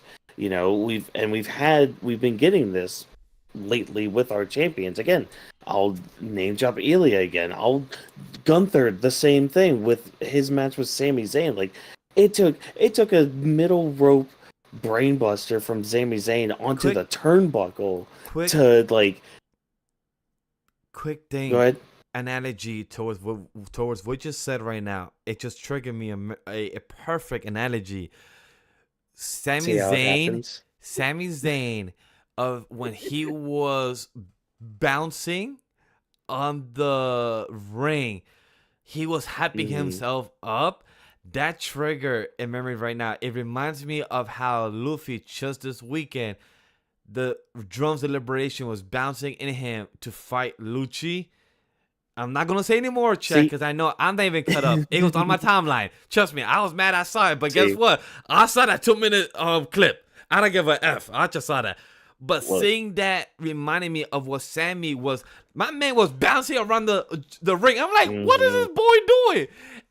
But then I realized that this is his wake up. Like this is him fighting for his life. This is him telling himself to get up. Like, get up. Find the last string of energy. Find your adrenaline to get up and fight this beast. Fight this monster to take him down. That's what it felt like. And it reminded me with Bayley as well in this fight. I'm bringing it back. So everything as well with Bayley in this when she was taking Io. When Io even stopped her. When Io said, Bayley, no. I'm like, Bayley, don't believe her. She lied to you. Please don't believe her. And guess what? She lied to you, my girl. And she lied. She slapped you, and then she slaps back. I'm like, yes, that's what I needed. Like Bayley to feel that betrayal. It's like, no, this is not how it should be. Pa. Love it. Oh, dude. Those stiff shots they were giving each other at that moment. I was like, I had to pause for a second. I was like, wait, hold on. Is Io actually hitting Bayley that hard? Is Bayley retaliating that hard? Oh, let's go. Let's get in this right now. Hell yeah. But man, it was a really good match. I think just and the way Io was carrying herself into the ring, just like how crazy she's become with power. I guess that's kind of the story we're being told here is like, you know, she's abandoned a lot of the things that brought her the success that she has, and it's just like it's gone to her head a bit, and man, it was so good. It was really good. My question is now to you before we end this segment of this fight of the story. What do you think is next for Damage Control? Because now we have the Kabuki Words still champion, even though I don't know where that's going. We have Io right now lost her champion, and we have Dakota and the Kabuki Words lost their win against Jade, Bianca, and Naomi this weekend of WrestleMania Night 1, Night 2. So what do you think? Like, do you have any ideas? Have you spotted any theories of what's next for Damage Control? Because we haven't been told if they're split up yet right now. So this Friday will tell us more. But currently, any theories pop up right now? I do think they're still going to be a unit for a bit. If they are broken up, it might just be maybe Dakota gets drafted to Raw. Like, maybe her and Bayley get drafted to Raw, and now she has to deal with Bayley by herself. Whereas, you know, Kabuki Warriors and Io are now just on SmackDown. And I guess where that can leave with them, I mean, they can continue on against Jade, Bianca and Naomi. They could continue on with that storyline. I guess that's really the only thing I've got. I mean, you could possibly have Io still go, like, still feud with Bayley. You could still maybe have a story continue on with that, but mainly, I don't know. I guess that's just the avenues I see it going. If they do split So, up, I believe they'll split up in the SummerSlam. Tell the 2-year yeah. full story, get it complete in SummerSlam where they could break up. I feel like that if you want to complete the story, that would be the best avenue for that best part of it. Yeah, and speaking of avenues, I mean, there was a nice long avenue for everybody to travel down for the ramp of WrestleMania, and luckily for one superstar, he had a nice little buggy to take him down to the ring. Vash, I need to find my other headphones because my AirPods just died. So I want you to tell me how'd you feel about this next match, this U.S. title triple threat match with Logan Paul, Kevin Owens, Randy Orton, all coming out there face each other for the U.S. title. How'd you feel about this? So what I feel about this fight was enjoyable. This fight was better than expected because I was with, I don't want to say underwhelming expectation. I want to say that I had an expectation for this fight where once KO was going up the ramp and KO saw Sami Zayn and Sami Zayn saying, now it's your turn. Now it's your turn to get the job done. Which we knew that Logan might be still the potential winner. Like his percentage was like a 50 and like Randy and KO was like a 25. So like we knew that Logan winning was still the most possibility chance of still being the higher lotto gambling. I am losing on gambling words to give the reference. But the rape shit was my favorite. Like while it was happening on stream, when KO's going down the ramp with the cart, and I'm like, yo, do not go the way down. Reverse that shit. Randy just came out. This dude is gonna stay there walking slow as hell. If you're gonna go down with the cart, at least do the reversal, pick this dude up. Right. He came back up. Randy was like, bro, I'm about to do my walk. KO was like, nah, come on. Yeah, come on, hop in. Randy was questioning, we're gonna like, go beat up Logan Paul. Like, sure? And just got on. And I'm like, yes. Like, this just the enjoyment, the WrestleMania aspect, the enjoyment. By the way, this is Randy Orton's 19 WrestleMania appearance. That is fucking insane. 19 WrestleMania moments. And this would have been his third champion of the U.S. title, I believe, is what I saw research of. Which is kind of very shocking. Yeah. Because, if he won, this would have been his third. So that means he only had 2 title reigns for the U.S. title, which I'm shocking. Which makes sense. He's a big name, so it makes sense that he was always for the main titles, the world, in the main one of the WWE. Makes sense, but I was very shocked because I thought he would have had like 5 or 6 at least. Like KO. KO has 4 title reigns of the U.S. title. Once Sami Zayn was there, I had a feeling that it went from Logan being 50 to KO being 25 to the now Logan being like 33 and everyone else being 33. Like, okay, it could be a flip now because like during the fight, I'm like, okay, KO and Randy is torturing the shit out of Logan Paul, and I was loving every single minute of it. I was like, yes, torture this motherfucker in the best way possible. And Logan was selling the spots so well. He was executing those spots. He was enjoying it. He was being part of it. He was like, this guy, Logan Paul, whatever you say or think about his past, this guy is executing, being a great superstar, a great pro wrestler, and doing well. He's meant for this. He's doing such a fantastic job in the world of WWE. Oh yeah, and I would agree with that with Logan Paul. And yeah, this was just a really fun match. I mean, you have Kevin Owens and Randy double teaming Logan Paul the whole time, just beating him up, almost hazing him in a way. at a point, but then we got the confrontation of, oh, who's gonna get the pin? I Who's gonna go love for the that. fall? I I love did too. that. It's just like it was all fun and games until that moment, and literally Kevin Owens is just like, "We doing this now? We're doing this now. All right, we're doing this No, now," no, and they no, just no. start wailing on each other. Right before that, I love what happened when they both look at each other at the pin, trying to pin Logan, and then they both get up. Kay was saying, let's not do it yet. This motherfucker is the Viper. He's the snake. He was about to do an unexpected RKO in front of you. Kay was like, nah. Randy didn't even turn back. Randy's like, fuck. I missed it. And now we got to deal with this bullshit. And then he turns around like, hey, what's up? Kay was like, really? Really? Are we about to do this shit? Like, I guess we're going to do it now. And they just went like, oh, I love it. And I love that moment. It's just both of them knowing in the beginning, like, nah, when Logan literally got off the ring, once the bell rang, he's like, I'm gonna leave. Y'all can fight. I'm like, yeah, Logan, I'm good. Do you really think they're gonna fight? They're gonna get out of the ring and torture you. And exactly that's what they did. They got out of the ring, tortured this man, throwing this man around the ring, around the announce table. By the way, these two announce tables, the Spanish one and the English one, got destroyed on night 2 so many times more than night 1. It just kept getting destroyed every single fight. And these tables are strong. These tables used to break so much more back in the day. Now they're more sturdy and they get built a lot faster, so they're good.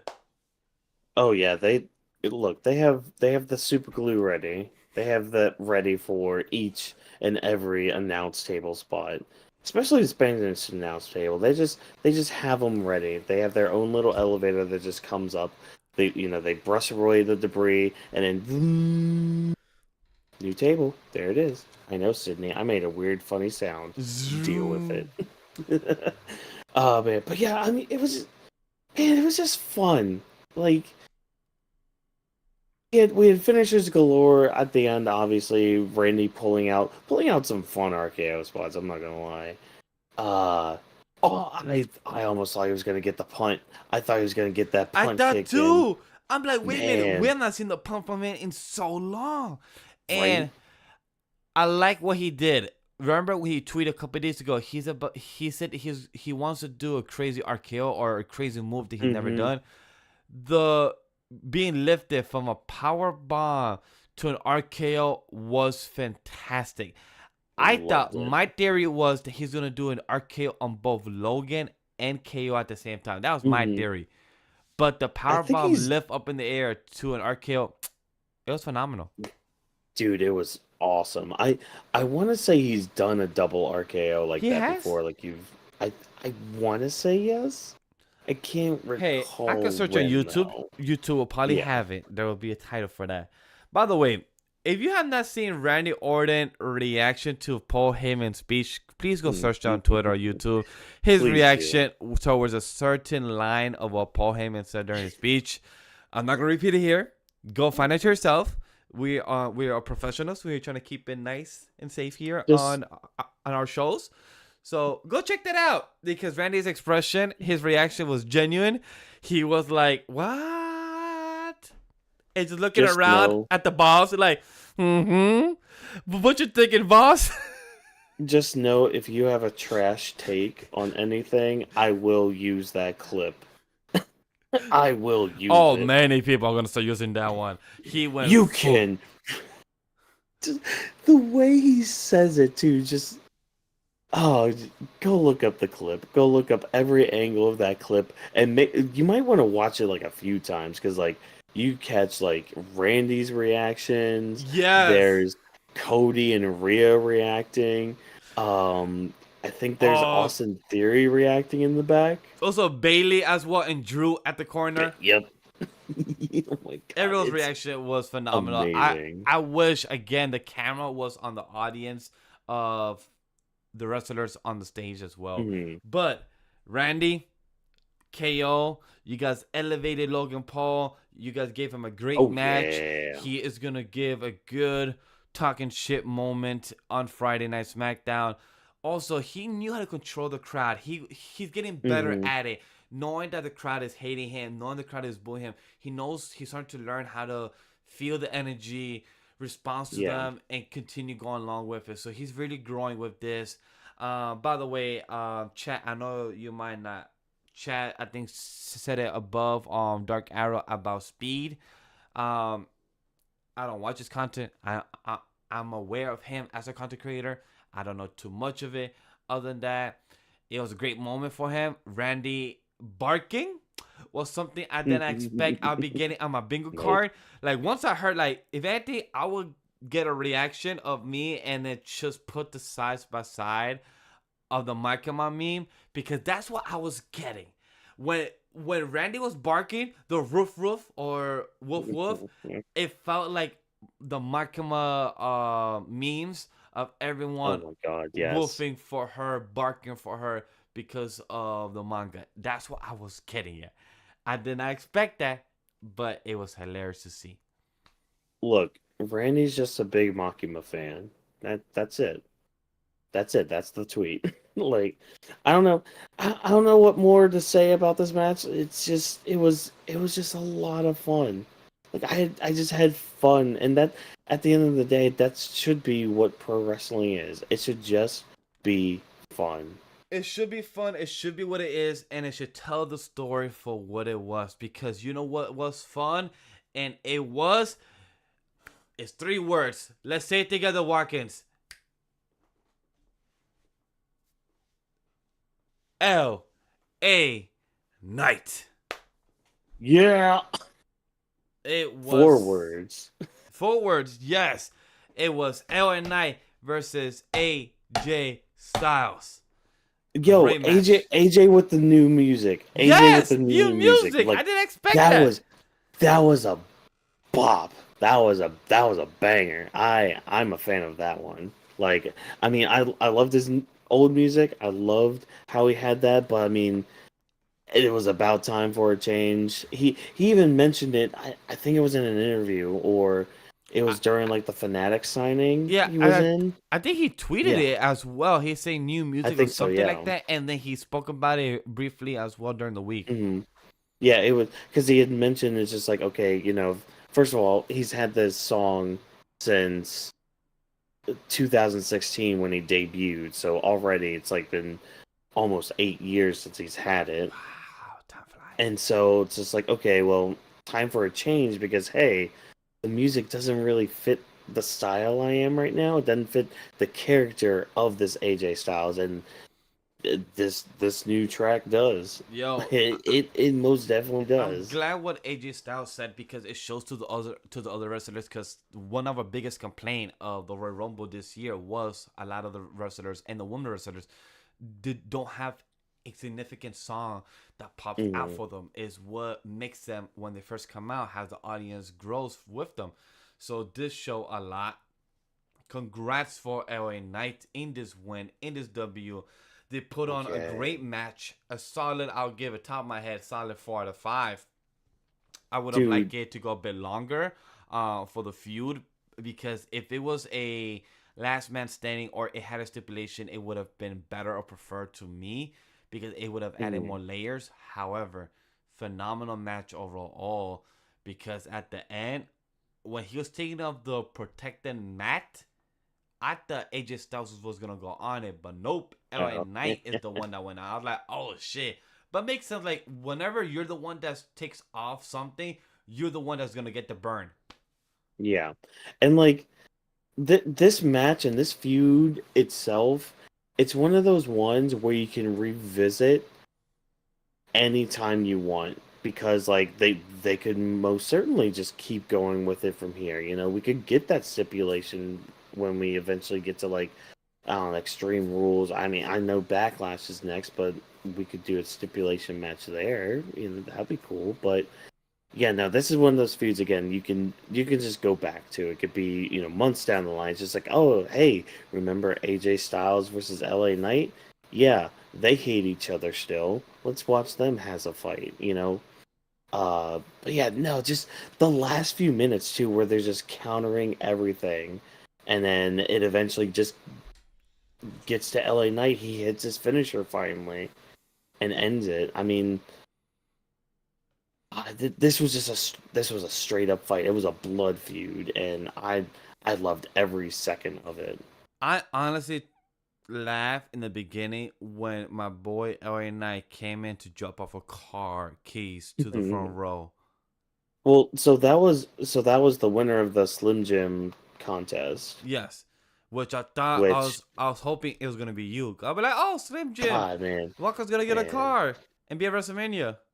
I was gonna sell that card too. I'm not gonna lie. I'm not gonna hold that back. I was gonna sell that thing because that car, like just the base model of that car, starts at like 200,000. Oh, then yeah, you would have made some money So like, back for sure. yeah, Pay off some like a bills special edition, and to oh put some God, money yeah. in investing in stocks for sure. That was funny, hilarious.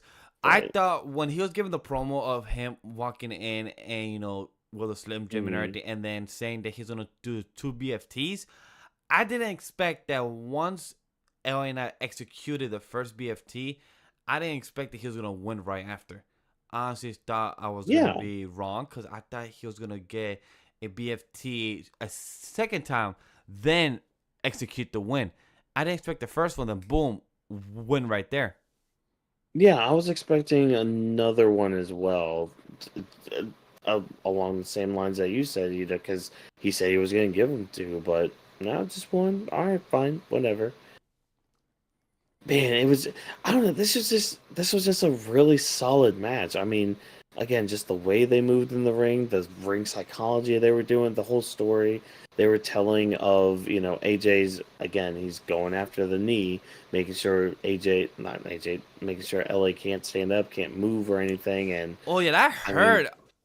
I don't think mhm. I've seen AJ Styles do that finisher before, so that was different for me because that was a nice The move. calf crusher. Yeah, the calf crusher.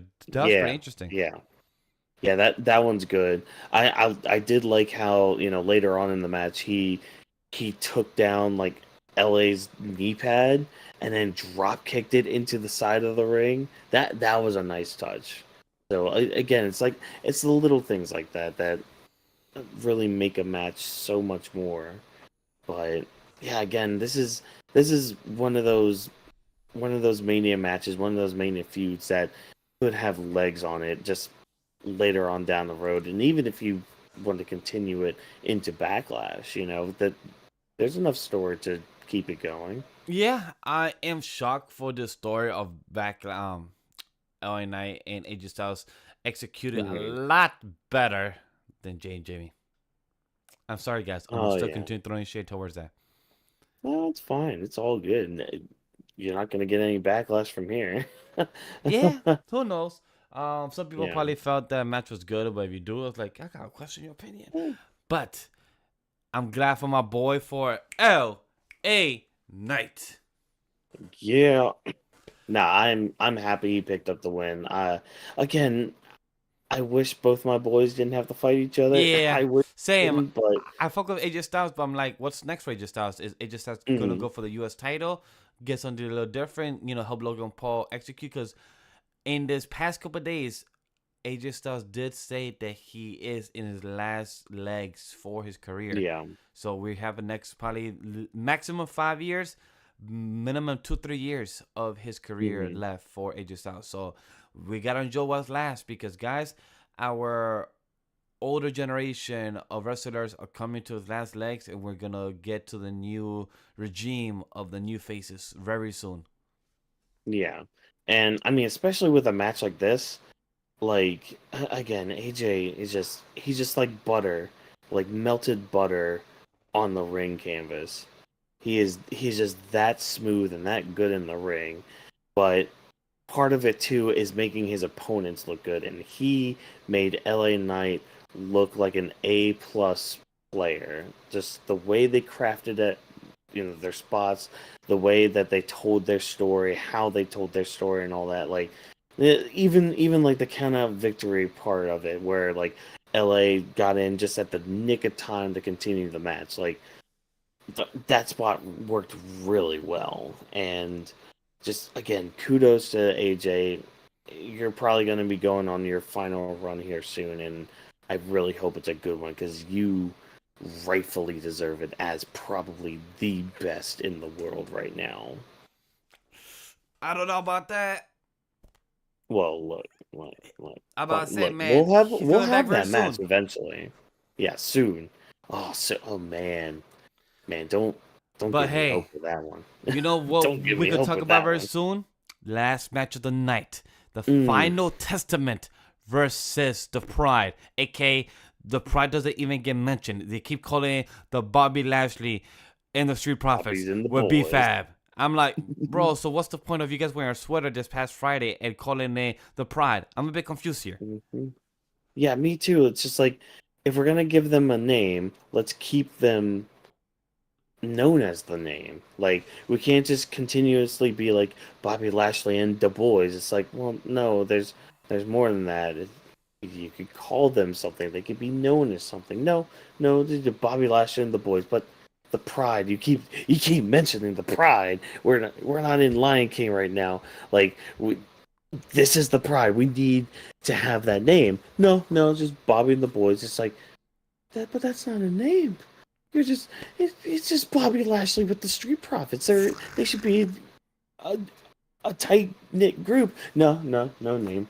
Final Testament though. It's like, but Karrion Cross is lame. Like, and he got his butt kicked. Okay, look, I'll give him this. The like He did online great spots. exclusives. He did great Yeah. spots. Oh, tonight. Oh, okay, yeah. Tonight, yes. Like, he did have some good spots tonight. And if anything, this feud with the Pride has elevated Karrion Cross a little bit for me. So I Hopefully, am glad for that. hey, glad that got you. It got me weeks ago, months ago, a year ago for Karrion Cross because, like I've said, that he gives me the iteration of the Undertaker, Kane, Bray Wyatt, the Boogeyman, like the dark side of the pro wrestling. The there's always that type of devil side of a character, like Finn Balor, have the demonic side and everything. We have Karrion Cross that is his whole persona, and I want to continue seeing that executed very well because the Final Testament, the AOP, I disappointed in them because these big ass motherfuckers. Why were you gone for the last like 5-10 minutes of the match? Like, really got destroyed by the Street Profits? Like, big ass dudes that will knock down a regular street person. Got knocked down by Montez Ford. Okay, cool. I get it. Angelo Dawson, I get it. He a big dude. But Montez Ford, he's just speed. He gonna knock you down, guys? Come on. Yeah, especially like nothing against the move because like the move looked great because I mean it's him literally jumping over the turnbuckles like that's a huge jump to make in it of itself. But it's like that's what took out the AOP. That's what took you guys out for the rest of the match. Okay, all right, well, cool, whatever.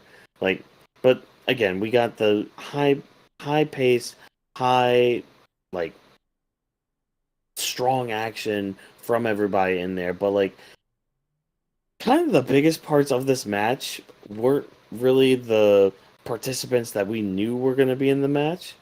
We had some special guests, didn't we? Didn't we, Vash?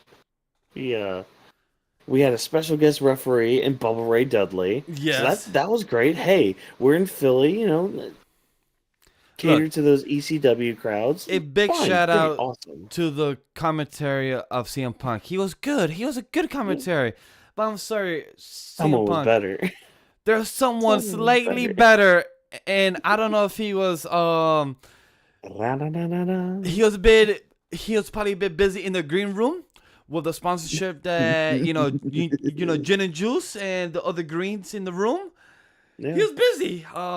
Snoop came out. I did not expect this. By the way, I think it went over my head that Snoop was a Hall of Famer. I honestly totally forgot about that. I've been knowing he's been part of the industry for many years now, but I don't know when he became a Hall of Famer. Like, that literally just went over my head. Like, when did you become a Hall of Famer? Like, Walkers. Yeah. Do you know? Like, do you remember many chance? I don't remember when. But I do remember he was added into the celebrity wing.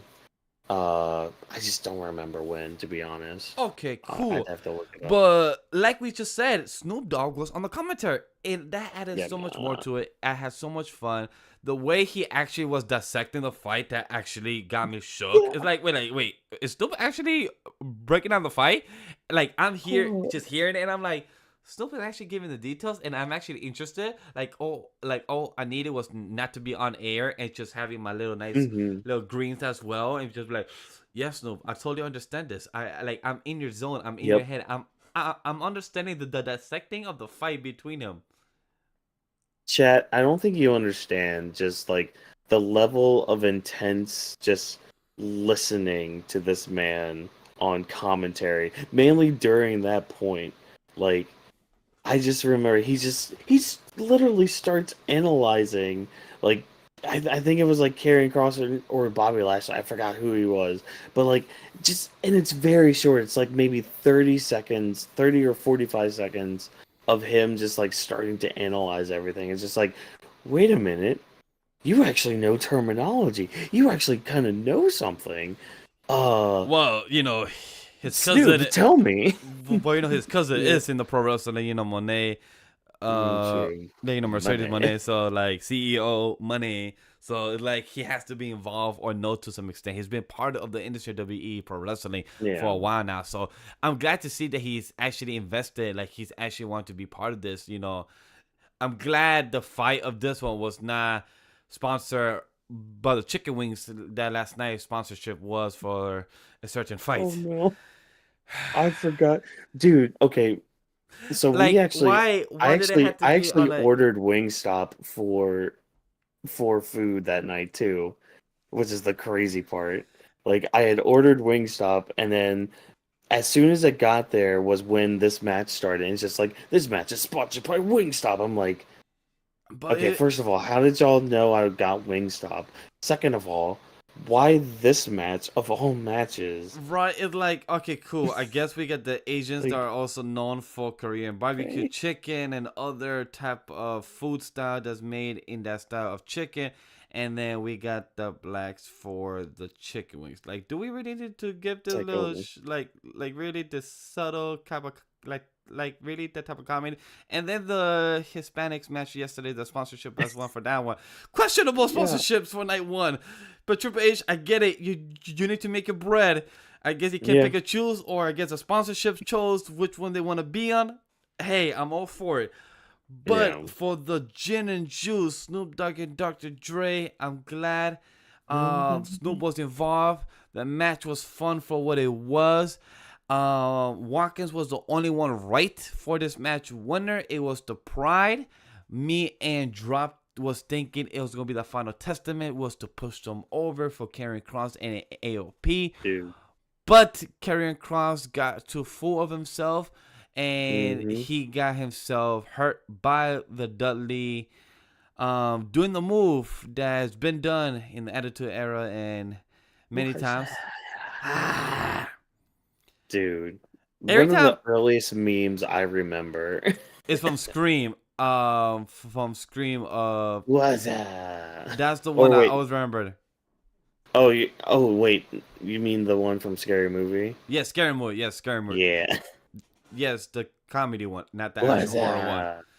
Dude, that was a time to be alive. That was a time. Yeah. Yep, exactly. So overall, it was fun. It was chaotic. It was a street fight to some extent.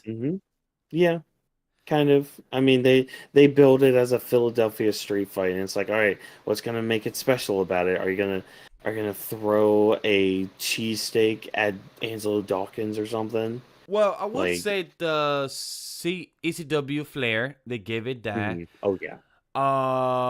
The kendo sticks were used multiple times. I feel bad for Bobby and Karrion Kross getting hit from them multiple times. Like, ouch, those splinters.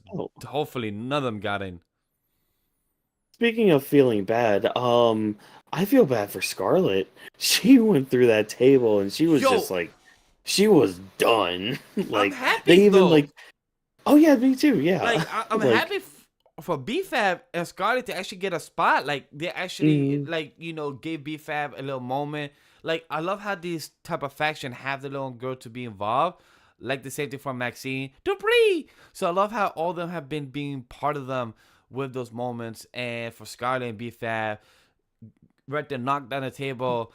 I was laughing because I know what you're talking about. Because even when Yeah. Angelo Dawson and Montez went to get another table, Scarlett was Oh, still right dude. there, and they was getting the Yep. table, and I'm like, they really have to go over because they cannot they gotta be careful with her and everything. And it was just funny Mhm. how that first table broke easily when they brought it up. And like, did you Dude, guys not I fix it or felt check it? I felt so bad for. Okay, so with the tables, they kind of gimmick them a little bit to make them easier to break. So this isn't the first time I believe that like a botch like this has happened, but eh, you know what? They they pushed through They like true did professionals. very Like, professional because I noticed yeah. it when the table broke. Bobby had to continue punching Karrion Kross. Like, Yeah. fuck, He was okay. just like, no, okay, fine. I'm just gonna wail on you then. Yeah, like I'm gonna continue doing this, and then like, yo guys, go get on the table. Angela Yeah. Dawson was like, okay, all right, cool, let's grab another table. We gotta do the spot once more. And when the table got on, I love how Angela Dawson went like this. Okay, the table's Yeah. secure, we're He good. checked it a little bit. Oh gosh. I was And laughing then like they gotta make sure this time it works again, because they don't want to go third round again. no. Oh god, not again. Oh man. Oh, that Oof. shit was hilarious. Oh, what a fun. This was just a fun match, man. Again, that's just the theme of this whole night too. It was just everything just felt fun, you know? Were things technical masterpieces? Not really, you know. I can't really think of one that really Look, was off this list. I mean, maybe EO Bayley, but like n- everything was just fun tonight. not like a certain pipe bomb person this past week Monday said not Mm. every match needs to be a 5-5. Pro Yeah. wrestling is about moments, by catching the hearts about the audience, the wrestlers to be involved. The moments that the audience, the people online are watching, that gets you into the momentum. Like me and Watkins crying, getting emotional when we saw Cody win, when we saw Damian finally cashing in, Drew getting his moment. All these are highlights of what the night was. And we have LA Knight finally taking it against AJ Styles, giving that pure brawl. Even though I was questioning that they was doing things that they should have been disqualified for during the match, Mhm. but the ref was like, "Hey, it's WrestleMania. I'm gonna let things slide." Yeah. Even though you're a side, I'm gonna finally count you out. I'm like, bro, so many questions when it comes to this type of night. But we See, had the street fight, the pride, everything executed so well. Like Watkins say, Bayley finishing her story as well. The two Royal Rumble winners executing, fucking finishing their stories. And the two Elimination Chambers didn't get to finish the story. Except one partially did. But because of him being too obsessed over somebody else than more than the champion, he got yeah. what his leg came back to him.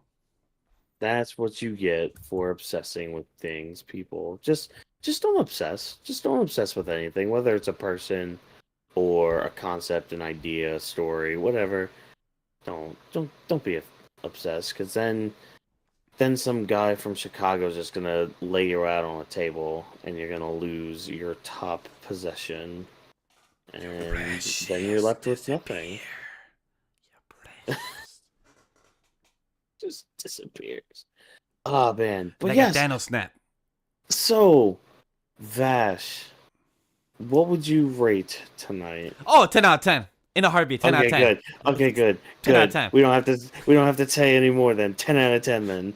Like, 10 out of 10. nah, this is perfect. This was great. This was again just a fun night.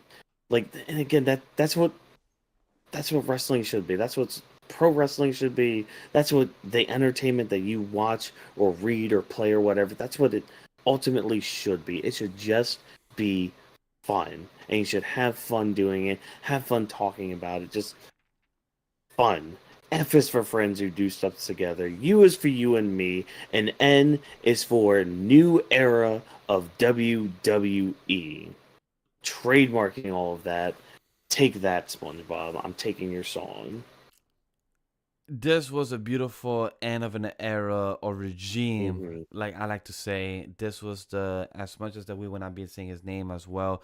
I love that Triple H gave a beautiful highlight to his wife as well, saying how beautiful Yeah. she was, how she came out as well for tonight, saying that, hey, I'm gonna take a note from my husband. Like, girl, like the same thing my wife could say anything I say, any of my catchphrases. She's the one that should be the first foremost to say any of my catchphrases, because hey, Mhm. Stephanie, that's literally your husband, that's literally you and him own this company to the bread and butter. So for you just Yeah. said, are you ready to play the game, are you ready to get started? It was a moment for her, and I love how the fans love her coming back. This was her moment, and I love how Triple H said that he's happy to see his wife have her confidence back. He's happy to see his wife to be involved again. So that's something that what happened in the past couple months with the news, the rumors, and everything. This hurt her to the core, for her belief and for the family of the McMahons. And the regime of the McMahons has been over. Now is the era of the Paul Triple H Levesque and Stephanie McMahon's regime of storytelling and the creative control. Can't wait to see what they tell with Raw, NXT level up, SmackDown with WWE Speed. Ricochet will be becoming the new title holder for Speed. What the fuck does that entail? I don't know. It's gonna be a curious adventure. All these things is a 10 out of 10. Main event of night 2 of WrestleMania, a 7 out of 10. I'm sticking with that. It's a 7 Mhm. out of 10 for the main event of night 1 overall for both events. A 20 score is a 17 out of 20. That to Mm. me is a solid score for a WrestleMania night 40. That's a beautiful score. Yep. And with my 8 for night 1 and 10 for night 2, that puts mine for an 18 out of 20. So look at that math go. Look at that math. Isn't that awesome? Math is great. But Vash, I'm looking at the time here. You've been on here for 7.5 hours, good sir. Yes, I've been streaming for 7.5 hours with the sidecast, with the press conference, and Yeah. for the Weebs of the Ring episode 18. And then less than 24 hours from now, we will be streaming again for the sidecast of Raw. Mhm. And then Exactly. for the Weebs of the Ring podcast episode 19. So definitely, Welcome. guys, stay tuned for that. Yes, welcome to WrestleMania week, Vash. Isn't it great? Isn't it awesome? Isn't it Hey, I fantastic? have never made this much content in 1 year. We have made more content in 2024 of AniMa W3 Studio more than 2023 so far. So we're just getting started. Like Triple H said, we are in a new regime of the team, of the brand. We're gonna be producing new content of Weeks of the Ring every Monday and Friday at 11:30 Monday EST for Monday Night Raw. If we do sidecast, we'll always be on Twitch, so definitely stay tuned for that. Now we're Mhm. multi-streaming when I'm here. If we're not multi-streaming, it's because I'm not here, so that would be walk-ins that would be streaming or drop, Yeah. and things would be updated as always on the YouTube community tab or on our socials. So always stay tuned for that. Follow us on social. If you look on the layout down below at AniMa W3 Studio, at Legendary Vash, I dropped this box at Walk-ins MW and hashtag Weebs of the Ring, because that was a layout done by me. So again, a little pat on the back for that. Have a little drink or have a little smoke. Other than that, let me see, what other things should I say. Damn, I feel like I'm Triple H. Like, what else do I have to say to promote before I give the outro to Watkins? I mean, not much really. I mean, to be honest, you pretty much hit. NXT, we might You be pretty much. casting for NXT because I'm interested to see what Maybe. is the post. I might be. Will Watkins join me? Will Drop join me? We will see. Yeah. Stay tuned for that. To be honest, that NXT and possibly AEW, I don't know. That depends on how We're this feeling. past week goes. But hey, that might end up being some short form content from Watkins with a certain rundown. You know, Hey, if that might be a anything, thing. me and Watkins could do a little reaction on the Yeah. AW because Tony Khan, you're doing something stupid. I question you as a Yeah, businessman. that's Like, why. That's why I'm gonna wait till uh, Wednesday. I'm gonna wait till Wednesday with all that like it's because crazy. Like, yeah, I'm supposed to be looking up to the CEOs, to these people, head of the companies as inspiration. And Tony Khan, you're not any inspiration. You're a person that I don't want to be. That's the person that I'm not trying to be as a businessman. Like, my God, you're supposed to. You know what? Nope. yeah, If we do something Wednesday, guys, you will find out if we had a conversation. yeah, Because this is a conversation that Weebs of the Ring should cover and everything. And we will see if we have the time and energy for it. But other than yeah, that, stay tuned for Monday. Stay tuned for Tuesday. Stay tuned for Friday. Those are the confirmed ones for Sidecast.